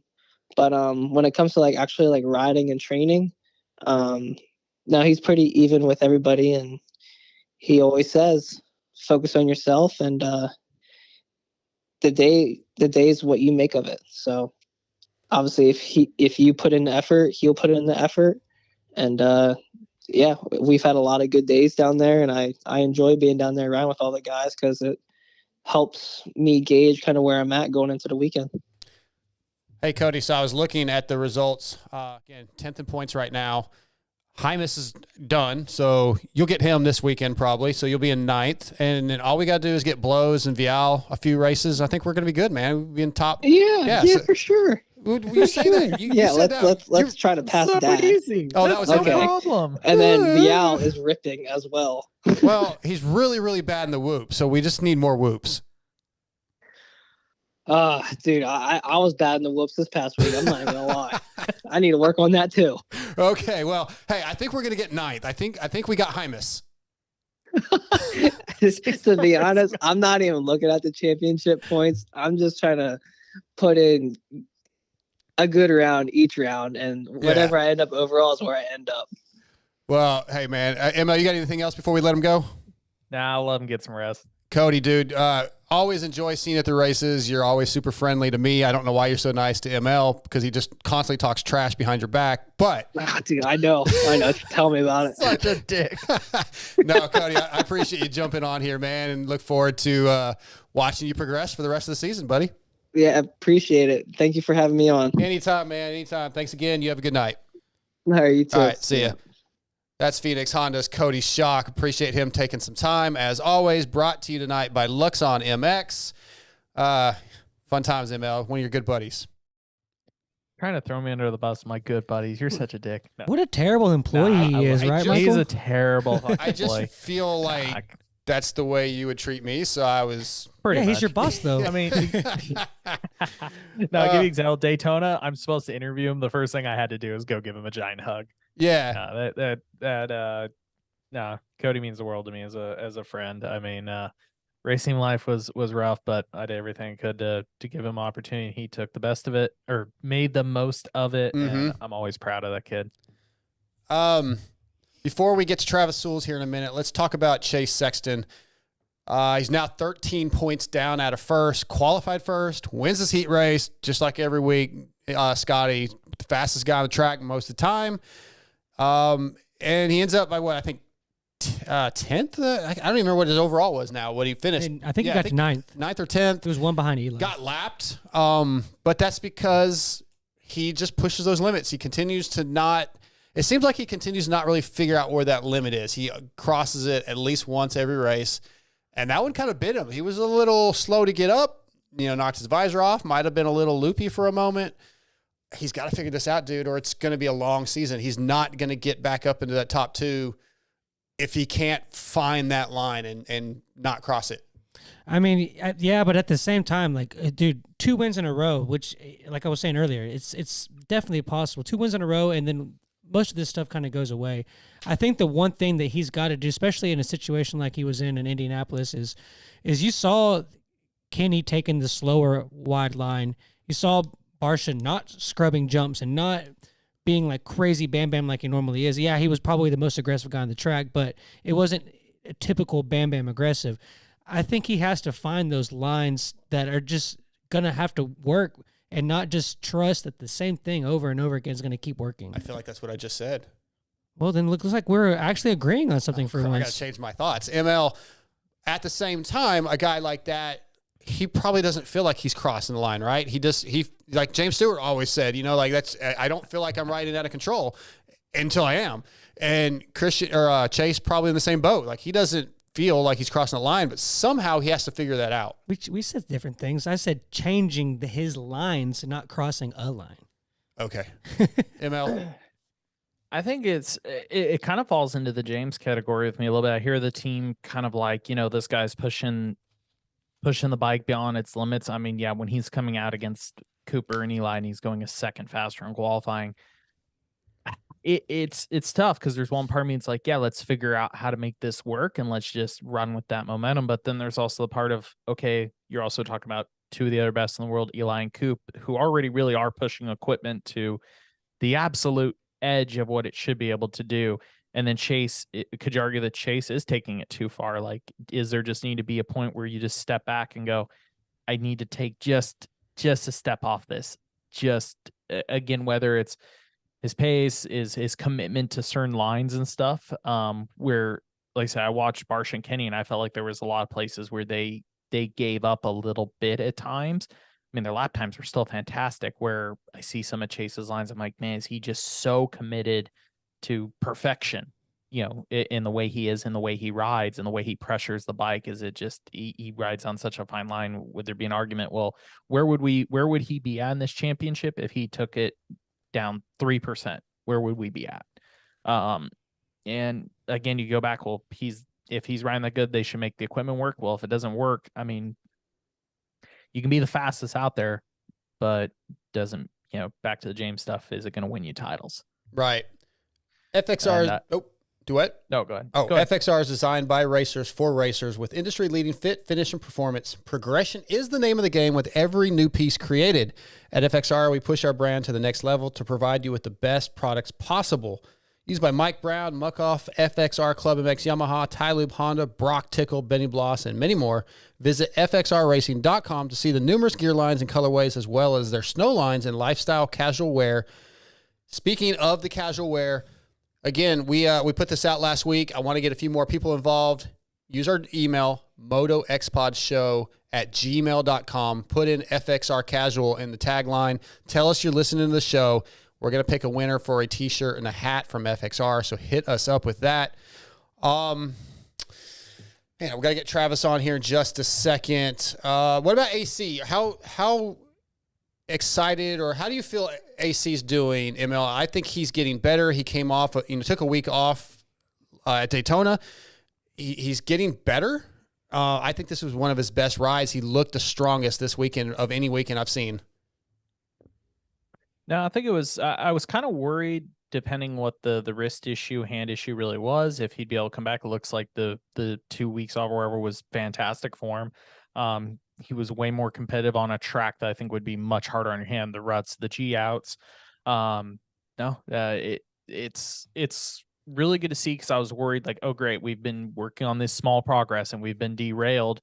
But honestly, he came back, didn't miss a beat, and was pretty much the best he's been all season. So that's a huge positive, because I think, like everybody, like, AC is just such a likable guy, and it sucks so much to watch him have to like go through this whole rebuilding period when you know what he's capable of.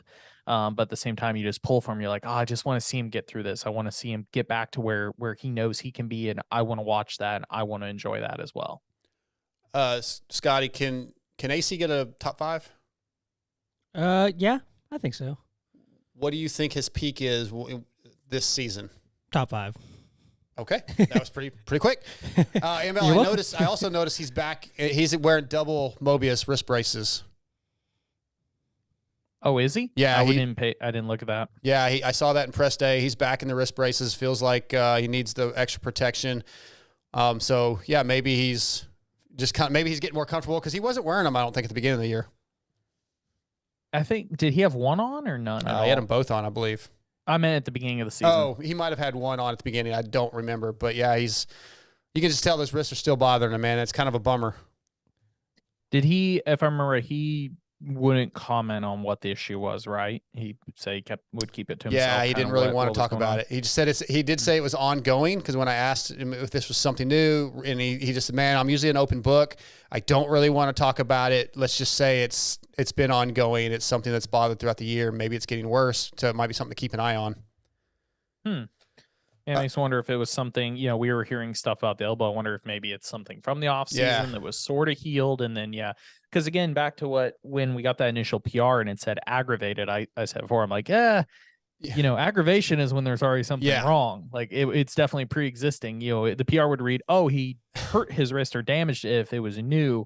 Aggravated is like, oh, something exists. Like, yep. And it sounds like he confirmed that, but didn't really want to get into it too much. Yeah.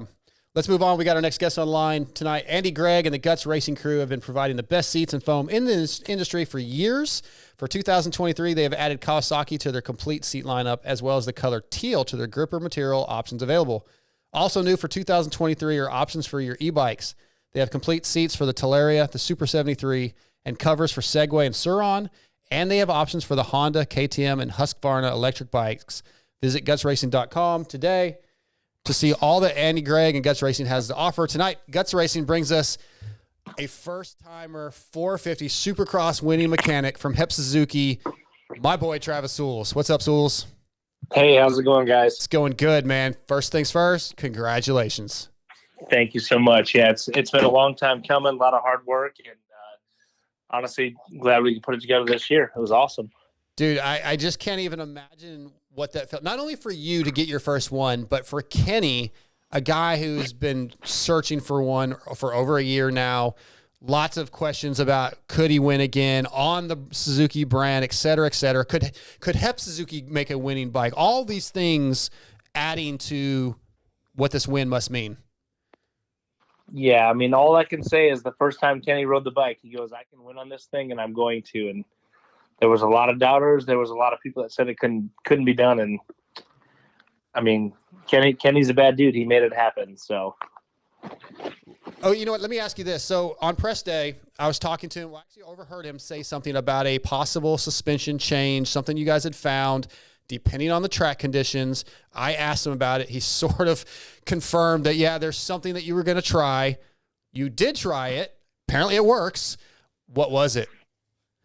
It was one shim in the shock. One shim. One shim. I don't know if I believe you, Sewells. Hey, one shim makes all the difference. Go ahead, ML. Oh, sorry. I was curious. The Kickstarter on the podium, was that in your backpack this whole time, or did you pull it off the bike really quick? Because it's only one bolt.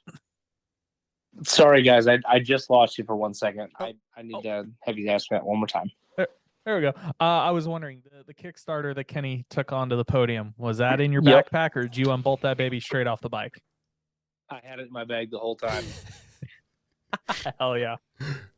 that was one request per Kenny. He goes, hey, we got to have a Kickstarter in the bag. He goes, I'm going to wear that, or I'm going to bring it up to the podium the first time we win. And I was like, yep. And yeah, it was in my bag the whole time. You got another one, ML? Oh, no, I was letting you go. Okay. So you've been at HEP. This is your first year at HEP, correct? Second year. Okay. So who'd you work with last year? I was with Brandon Hartraff last year. That's right. Yep. We'll talk about how that gig came up, because you've worked with Brock Tickle in the past and Chad Reed, I believe, and numerous other riders. How did the HEP gig come about?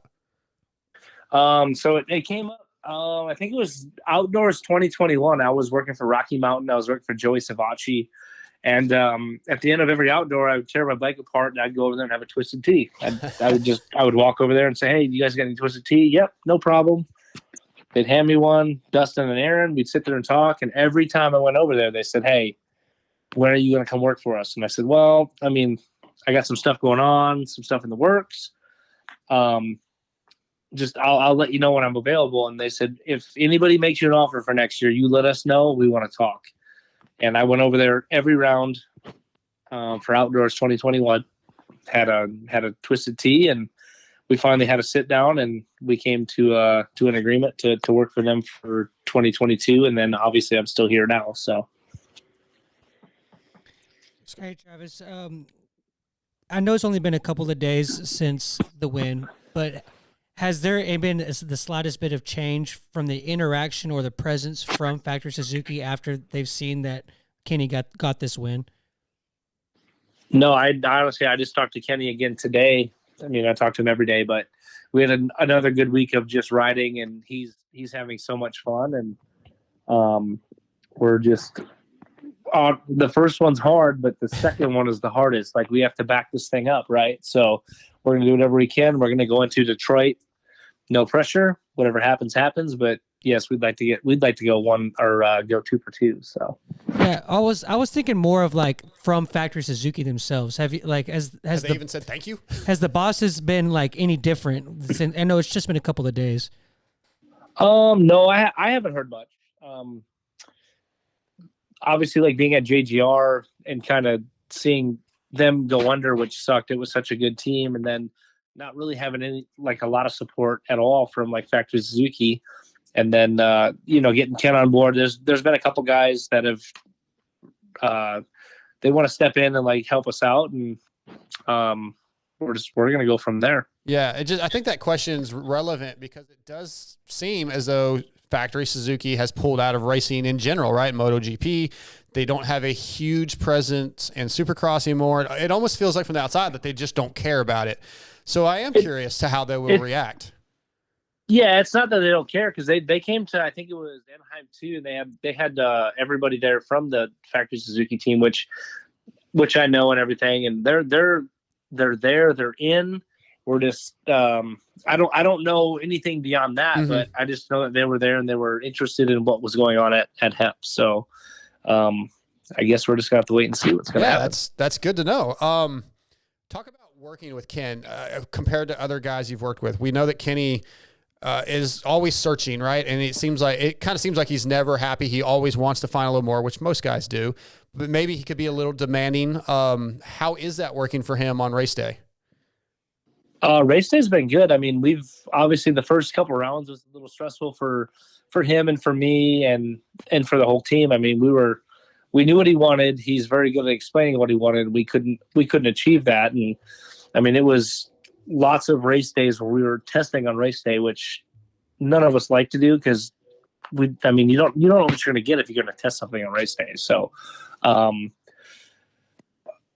we finally found a good setting, and I mean, working for Kenny's been awesome. We had a relationship back in 2016 that was, I wasn't his main mechanic at all, but like I was around him, and he knew who I was, and I knew who he was, and he knew that I was there to do the job. And it's been great. It's been an easy transition. Like, normally for a guy to go to another team, it's normally not that smooth, and like for a rider to go to another mechanic, sometimes not that smooth, and for a mechanic to go to another rider, obviously not that smooth. And we've had just an easy transition. He knew that I was there to do whatever.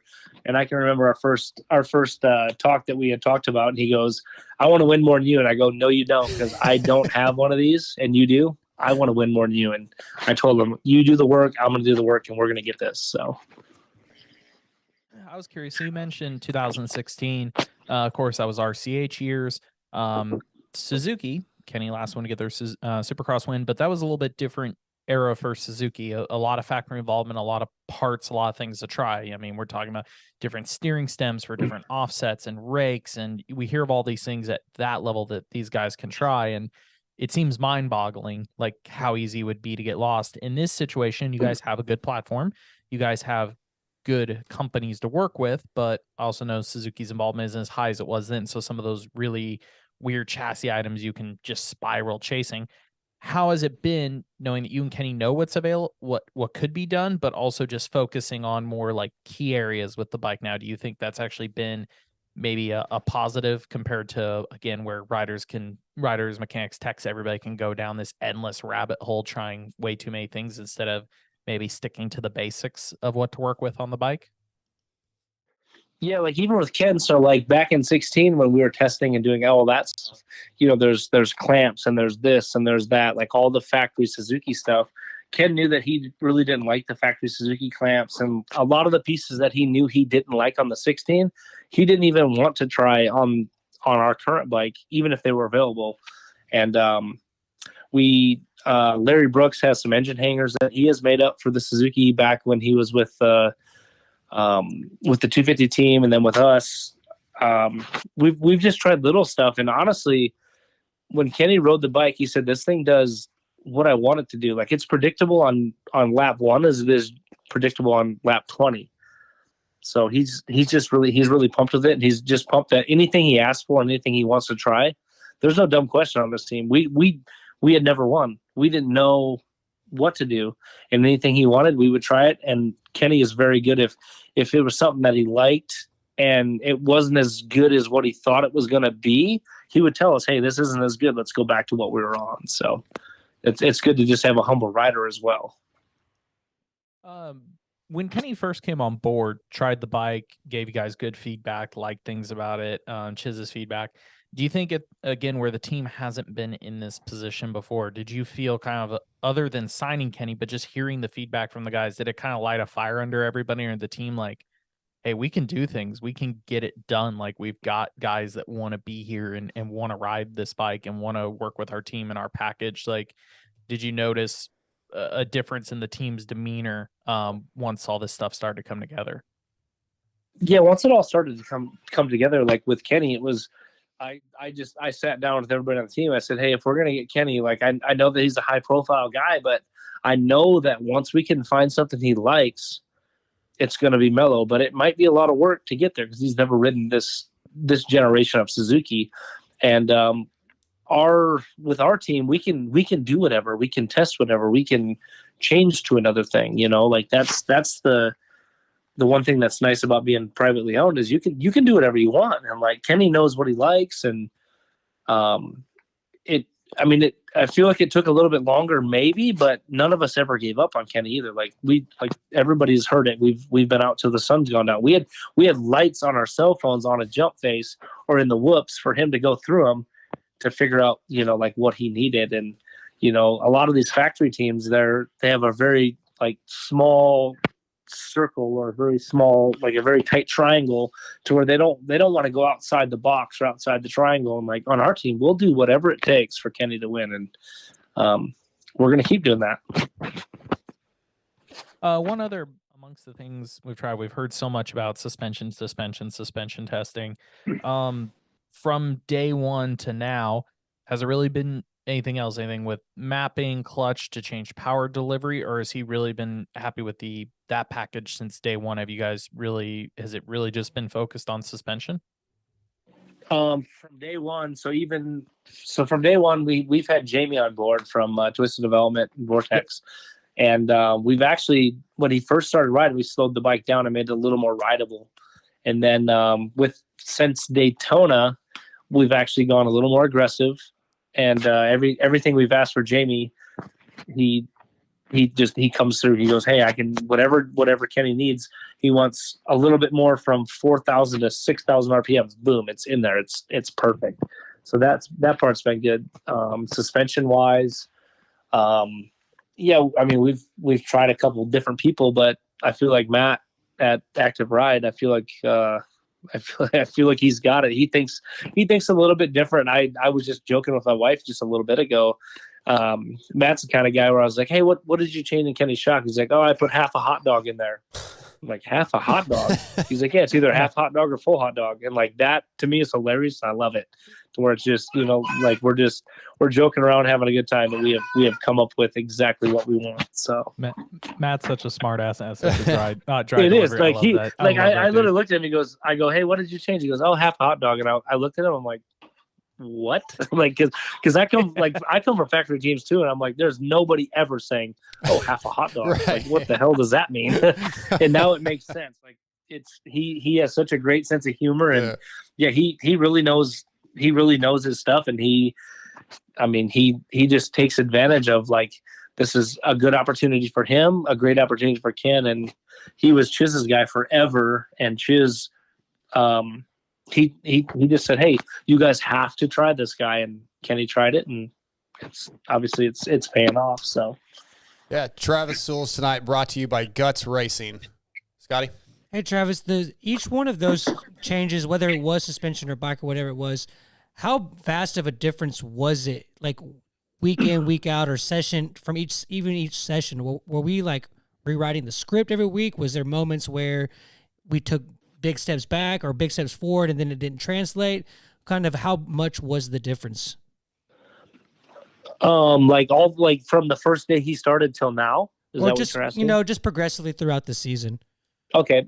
So even at A1, every time he came off the bike, I had forks and chalk off, which, it's not a big deal. It doesn't take that long, but he was always searching, and it was like, all right, we're going to make a big step this way, which normally that's what you want to do to like actually to find a direction, right? You want to either go, it's very soft. You want to go super stiff to like almost it be too stiff, and then work your way backward. And we tried it with a couple different people, and it just, he's so touchy and he's so technical, and he can feel everything that we were honestly like, we were never breaking through and like finding something that was completely better or even worse. It was like he was coming back to like, well, this is what I wrote all week, so let's just put that on. And then with Matt, it just, as soon as we put it on there, like Ken's the kind of guy where if he's smiling, laughing, having a good time, or if he's putting a whip upside down on a practice day or jumping like a 150-foot gap. Did you guys see that with Behrman? Mm-hmm. Yep. Like that day he comes over, he's like, what do you think? What should I do? And I'm like, I want to see you jump this thing so bad, but like, you don't need to. And he goes, all right, well, I'm going to jump it. And he just pulls away. And I'm like, all right, well, here we go. And he jumped it and he comes over and he goes, that's what makes everything just feel real. Like it gave me a little, woo, like in my nuts, like made me feel alive. Oh, I love that, like, Travis. That was the same week that we found that magic setting with Matt. And it just, as soon as we found that, he turned into a whole nother rider. He went back to like old school Ken Roczen, like, let's do whatever. Yeah. The one shim that you're telling us on. No comment? I didn't hear that. What was that? I said the one shim. Yeah, I'm half a hot dog. Okay. Hey, how much do you communicate? But yeah, we were one shim away. Yeah. Yeah. So the first thing that Matt gave him, he really liked, which I think don't quote me on this, but I think it was relatively close to what Chiz was on. And he goes, I want it to have just a little bit more hold up. And he added one more shim. And I mean, that's where we're at. So, okay. All right. How much communication do you have with Peyton Stevenson, his practice mechanic during the week? Do you guys talk back and forth about what's going on? Yes. Every day there's a phone call. He keeps me informed all week long. So when I get there on Thursday or Friday, I know what I need to change or what Kenny wants. And then as soon as I leave Saturday night, whatever we ended with, whatever changed, anything that happened, I get a hold of Peyton and just say, hey, this, he changed to this clutch lever or this, whatever. So that way he's got a couple days to just get himself set up. And if there's something different that we take off the truck that's not normally at the shop that Kenny's at, whatever he ends the night on the race bike, I send that with Ken to give to Peyton for Monday morning. So with their track record at the races that Peyton's wrenched on a race, were you at all worried when he filled in for you the one round this year? Like, oh crap, he's going to get my win? Kind of. Honestly, I said, I hope you guys go 3-0 because Peyton said, if I go 3-0, I'm going to retire. Yeah. And then I was going to take his practice bike and race bike. Like I would move to Florida, I would do the practice bike and race bike stuff.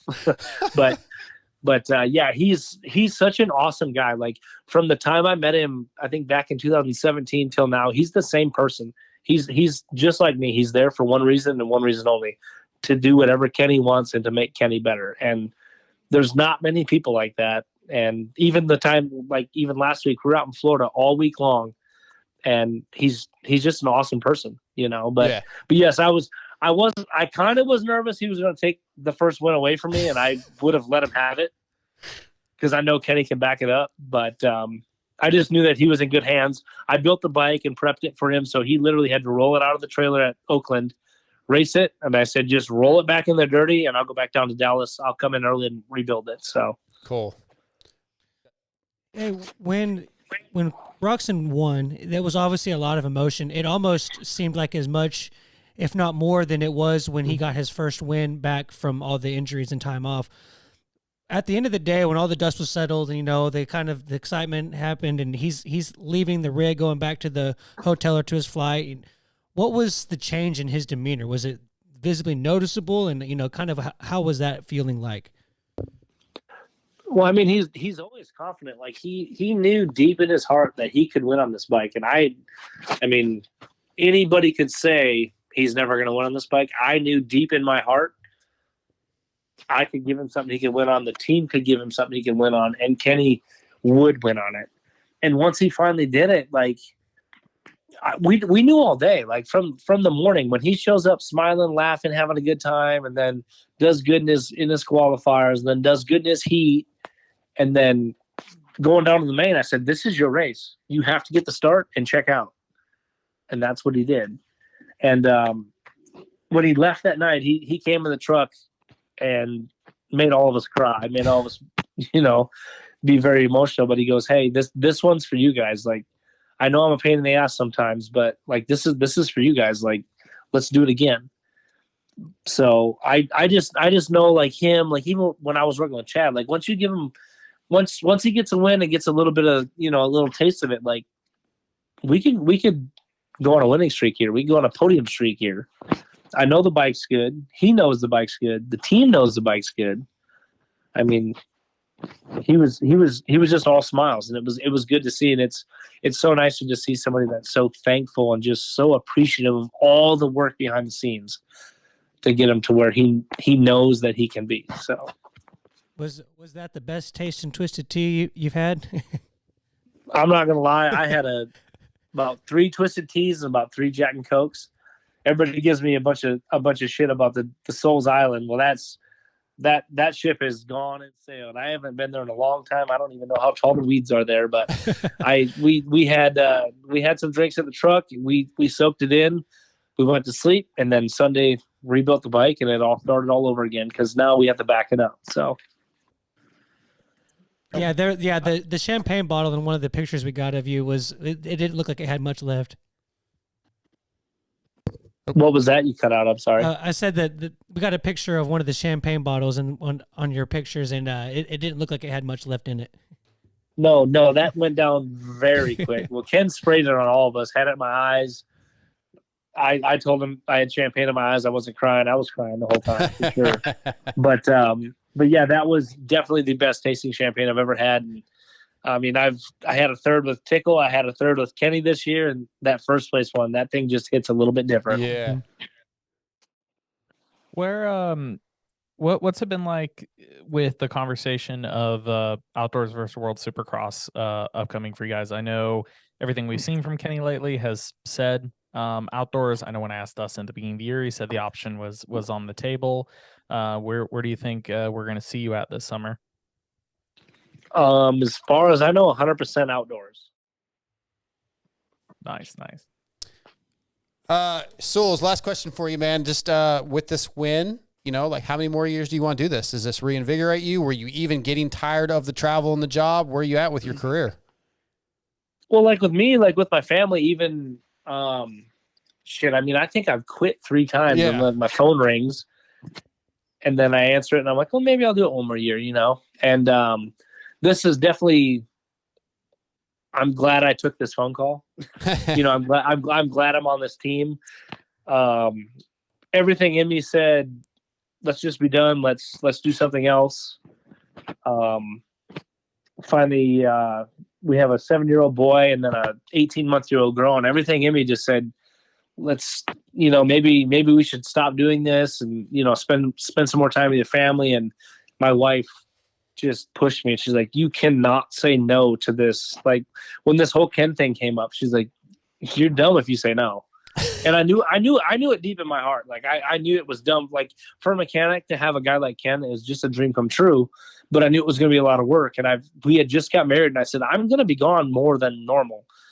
And she goes, we will make it through it. Just make it worth it. Like let's do it.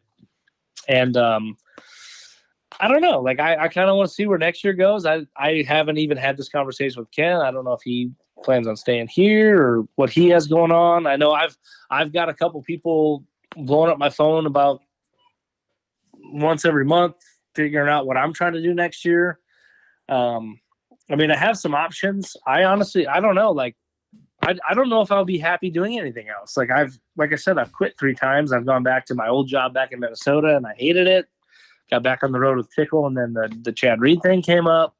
And then, I mean, I really enjoy working on dirt bikes. And I mean, as much as I hate being away from home, like I would be miserable at a desk job. So I don't know. I think you're going to see Sewells around for a while.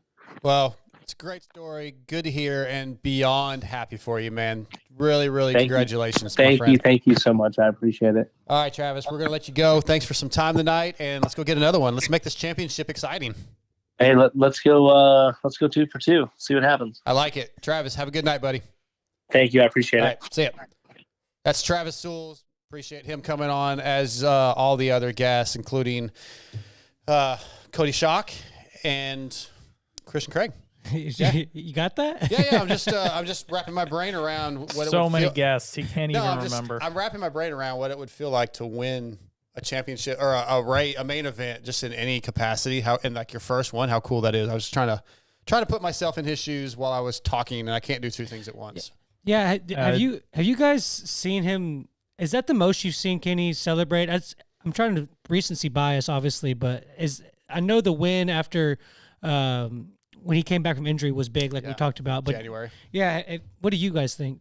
I think it was at least probably pretty close to equal to the first win after the injury, but they were obviously both extremely meaningful. I don't know. The videos I saw back when he won his GP title were pretty nuts. Well, he was like 12. Yeah. He was like 17. It's legal drink there. We got people doing the beer bombs out of the exhaust. The full tent is like about to collapse from the party. I remember some of the videos from his GP one were nuts. Rooted in racing from motocross to off-road, supporting teams like Pro Circuit Kawasaki, Ampro Yamaha, and SLR Honda, Prox has been dedicated to supplying quality components since 1975.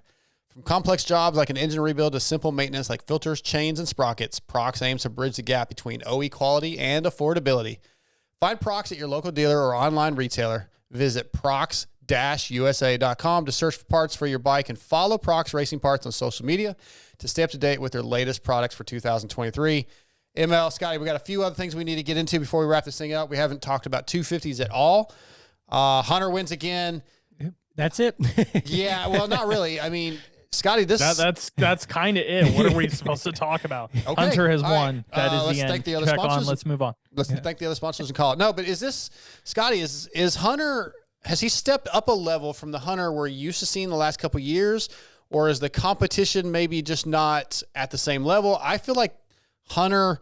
I don't know if he's as good as Jet, but he is. I feel like he's better than he has been in the past.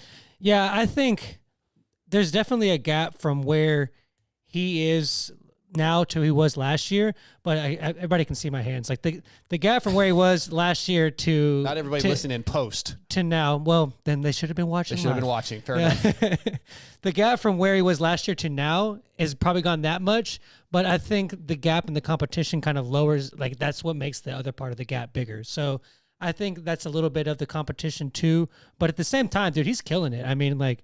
I don't know why Lawrence brother can't do a triple crown, but other than that, they've been the only ones winning. So I think that's a big step for them and just cool to see. And I've always liked Hunter. I think that he's been capable of this for a long time, and to see him being the guy just like his brother, it's awesome. It's huge for him, and I'd like to see where it happens in the two showdowns.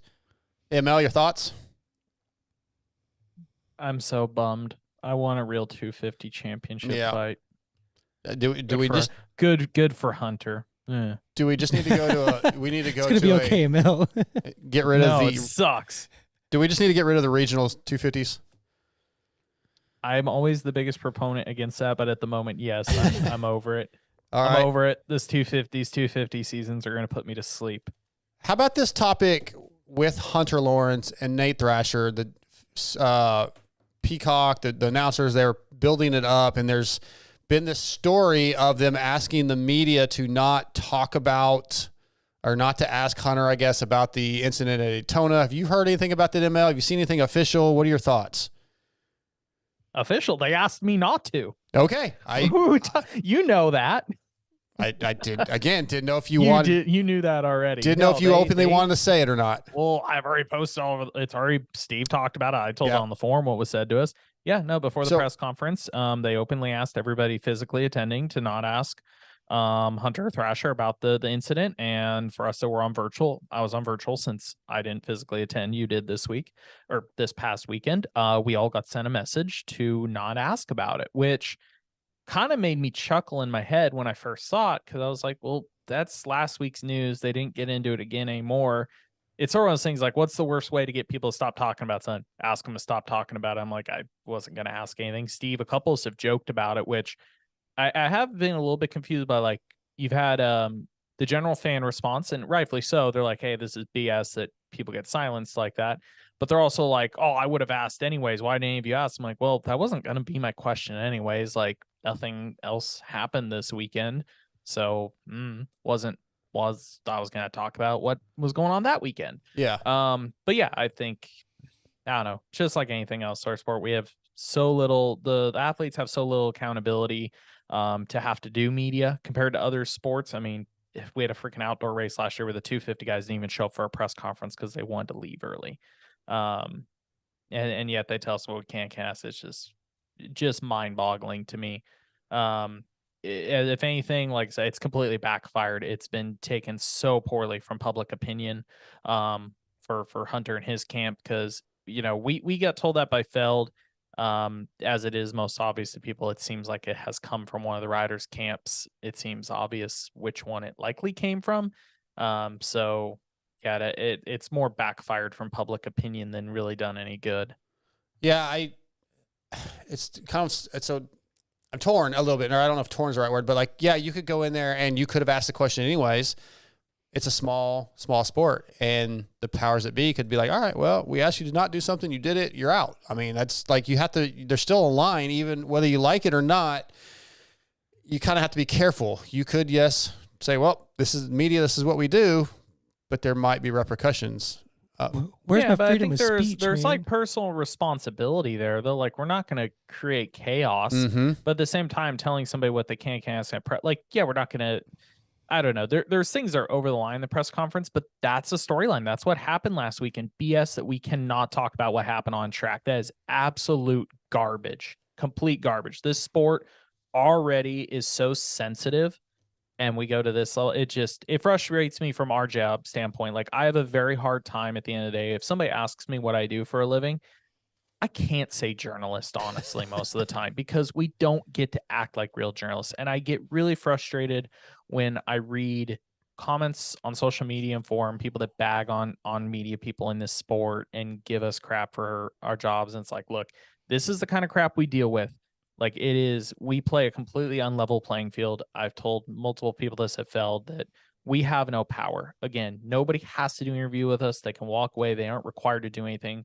The riders and the teams hold all the power in that conversation and in that regards. It is very, I haven't worked in our sport, but I've asked journalists in F1 that I've met, MotoGP once, and it does not seem to go down like this. Yeah, so that's my little rant. I'm just very frustrated. I get it why fans are frustrated by what they see come out of media, but I'm also frustrated as a media guy because of what we can and can't do. Mm-hmm. Can you imagine if they told the NFL reporters that you can't ask about a guy's injury, or you can't ask about the coaching decision that they made? Those guys just are pros at not answering this stuff or skirting around it. Like, there was no way you could tell those sports analysts in the major sports like basketball and NFL and stuff. There was never going to be that in those sports. No, it's a big thing is our sport is small enough. There's so little separation between us and who we need to deal with. Like, when I saw somebody was kind of commenting like why we haven't asked, somebody wanted to ask a very direct question of Eli with what happened last week, and like, why aren't you guys hammering him? I'm like, good luck. I get one question a press conference. Press conferences are probably the ones I ask the most critical questions because they are more on the spot. Personal one, if I walk up to Eli and just throw that down his throat as the very first question, he's just going to glare at me afterwards like, good luck. Not only did I grenade that interview, I grenaded any interview with him for the next year. Yeah, exactly. You have to be smart about it. I get people think like, oh, you should just be like a news reporter and shoveling it down the throat. You still can't do that. Whether we're talking about, I guess, NBA, if you're just the random dude stand by a camera yelling for a comment afterwards in a press conference, one thing. But when you do have to deal with lifestyle pieces, when you do have to deal with the athletes one-on-one for a lot of stuff, yeah, you have to have some level of courtesy, some level of respect for them. But at the same time, it feels like a moto quite often. It's like playing with little kid gloves on, how much we have to tread around and tiptoe around certain subjects. Again, individual interviews, again, the guy's time when they don't need to give it to us. I understand it. But the press conference is the one little piece we have in this sport that barely has some level of openness, of on the spot, and it gets restricted. Okay, we're gonna move on real quick to a quick. You don't want to listen to me pissing out anymore. No, it's good. We're just we just got a couple more things we need to get to, No, and he doesn't, Michael. yeah, we're gonna he's talk. afraid right now. He thinks he's gonna show up at the next race and get his pass revoked off my behalf. Not me, just you. Shocking how many trucks I keep getting banned out this year.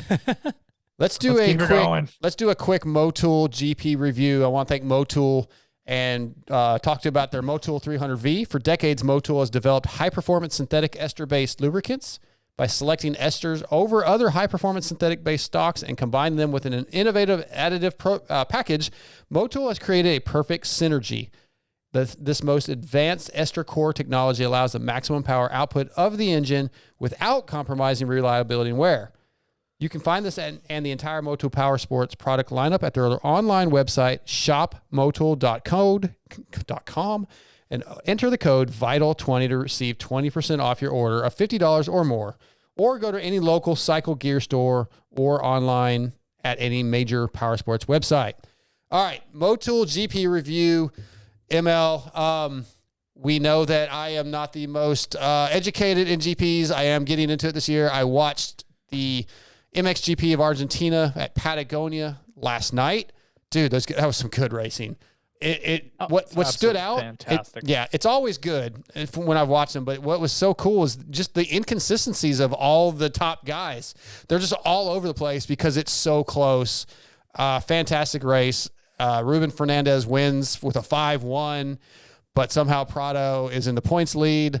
I know you have some thoughts on that. I have some thoughts on that, but what do you think of the Argentina MXGP overall for the season? Do you feel like it's going to be reflective of what we're going to see the rest of the season?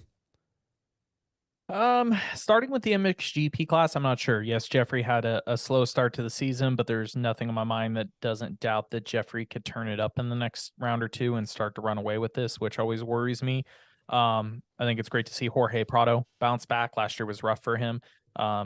Personally, I would love to see a Prado Hurlings duke it out each week. I think those two easily can elevate themselves kind of above the current group.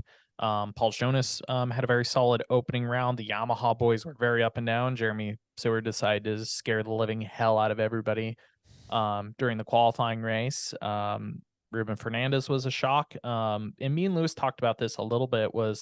It just still blows my mind. And I'm trying to think of how to word this. This is going to come off like just bagging on MX2.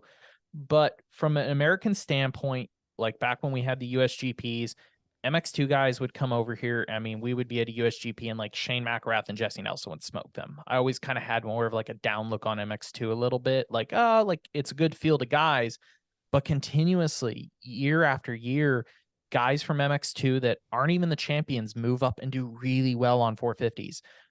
Again, Fernandez, Fevro was like that back in the day. Even though Geiser won an MX2 title, moved up, he did it a year Jeffrey wasn't there and it wasn't dominant. He came up and killed it. I think I already said Renault, Mattia Guadagnini. I can't pronounce his name. There's so many of these guys that do it every year. And it makes me think like with the RJ situation, it's like, F it. Do we need to win 250 titles or do we just need to move up when the time feels like it's right? Because clearly GPs has proven to me over and over again that screw championships, screw proving yourself. When the time's right, you just move up and make it happen. Scotty, yeah, I don't know enough about the history, and that's been obvious to really comment on that, but it's just a different breed of rider over there, right? I mean, I don't know how to compare that to the US, ML, because I just haven't watched it enough to know the history of that. I just have to believe that you know what you're talking about, I guess. Well, supposedly, we'll see. This is sad that I'm the MXGP expert in the room. Poor Lewis is freaking probably if Lewis listens back, he'll be going crazy. Yeah, but I was definitely jumping on the Renault bandwagon. I think that's going to be my guy. He went 3.9. He was fast. He obviously he had a crash in the waves, I think they called them. But the rollers, we don't call them whoops over there. We call them wave sections. Well, those were definitely bigger. Those were definitely bigger than whoops. But he caught that knuckle, and that was pretty gnarly. But it was really exciting. I can't wait for the next one, which I think is in 2 weeks. Scotty, you watched it back. You watched some of it. You didn't get it all recorded, but thoughts on the GP? Well, yeah, Hulu kind of hoed me a little bit. It didn't record the premier class, so I really hadn't had a chance to kind of catch up on it. I will say, hearing what Michael said about, or no, what you said about them being kind of like sporadic, kind of all over the place. Yeah, that's kind of weird to me because what I've seen in the past is they kind of get in a single file line from first, second, third, fourth, and they're all within like 10 seconds, but they kind of stay there. So for you to say that, what MXGP race have you watched? Dude, in the past, it seems like they kind of gets a little bit of a line. They have like so much more racing than the U.S. Oh my god, I have to cut you off. You have wait. I think you're misinterpreting me. I'm saying that like I think that like the top 10 stays closer together in the GPs than it does in the US. Like time wise. The way you said single file, I'm like they don't stay single file. No, These but dudes it's out. Well, yeah. my point was like looking at the results right now. From first, say to let's go to seventh. 5-1 was Rubens. Hurlings went 4-2. Prado 1-6. Favre 2-5. Jonas 6-4. Renault 3-9. Sewer 17-3. Like there's no consistency there. Yeah, that is kind of all over the place. Yeah, it's normally not like that. Well, from what I've seen. I think ML's saying it is. No, I was saying when he said the single file thing, I fired up because I'm like, no, these guys duke it out. Yes, there is usually more of a set running or opening round. Definitely had a lot of up and downs. You would see guys more like 1-3s and 4-5s and a 9-6 or something like that. Definitely some big spreads on like Jeremy's finish. Of course, Glenn's was pretty spread out. But I don't know, some consistency like Paul's with the 6-4 was good. It definitely opened up like. I mean, with no Tim, with Jeffrey coming off such a long layoff, it is exciting, at least for these opening rounds. Hopefully it keeps it a little bit more open. Again, I wouldn't shock me if Hurlings and Prado take it over fairly quickly.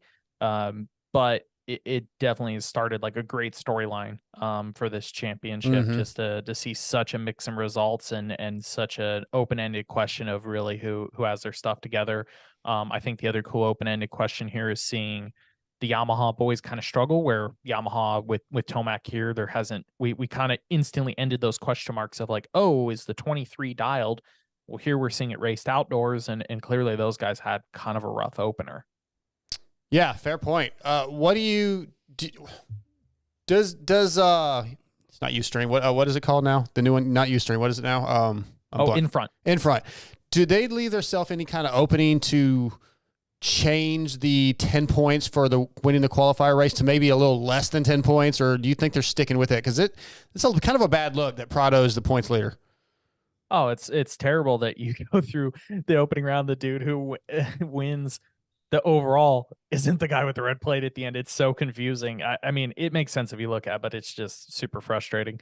I mean, I don't think from a professional standpoint, I don't think you can change mid-season. Like, you can't just go, oh, we changed our minds. Yeah, sorry, Prado gets all these points from the one earlier in the season. Like, you can't do that. They're going to have to hang this out all season.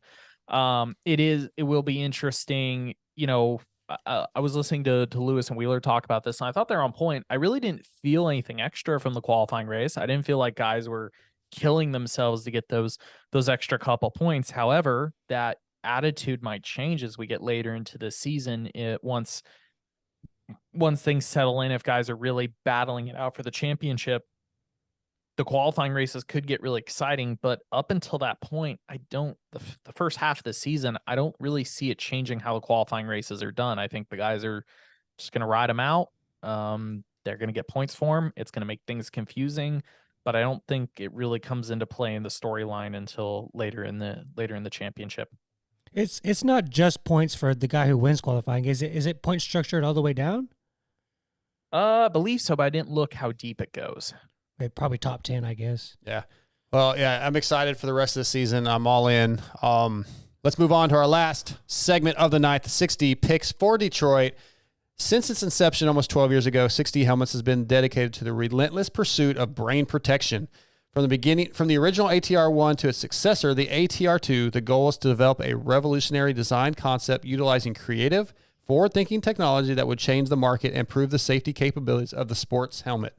The helmet is the most important piece of protective equipment you will purchase, so visit 6dhelmets.com or go to your local dealer and ask for 6D. 6D picks for Detroit. So for Indy, we were off on that one. I went Webb, Eli, Sexton. Scotty, you went Webb, Sexton, Eli. Lewis went Sexton, go figure. Webb, Eli. None of us were correct. Going into Detroit, I'm wondering if anybody's going to switch this thing up. I'm going Webb, Eli, Barsha. Those are my picks. ML, what you got for Detroit? Sexton, Barsha, Eli. Okay. Scotty? I'm going to go Eli,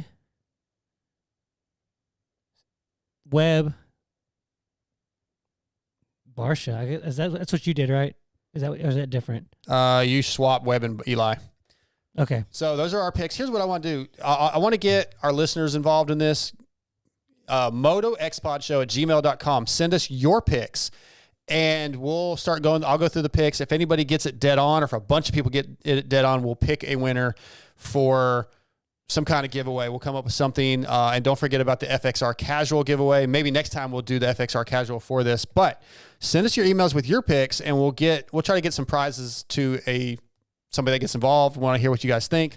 Maybe you guys have something totally off the wall. And again, MotoXpodShow@gmail.com is our email for contests, comments, questions, critiques, et cetera, et cetera. ML, anything else before we wrap this thing up tonight? No, nothing off the top of my head. Okay, Scotty, anything else? I did that so that Sexton will win and I'll be wrong because I want Sexton That's to what win. I said last week. Yeah. It didn't work. Well, maybe we'll try, we're going to try it again. Well, I want to thank our presenting sponsors, Race Tech and Boyesen, as well as Prox, X-Brand, Guts Racing, FXR, 60, Luxon MX, Motul, WUSA. I want to thank Christian Craig, Cody Shock, Travis Sewells, Michael Lindsay, Scotty Thompson. Appreciate all you guys coming on. We are going to wrap this thing up. We'll be back next week with a new show. Thanks for listening.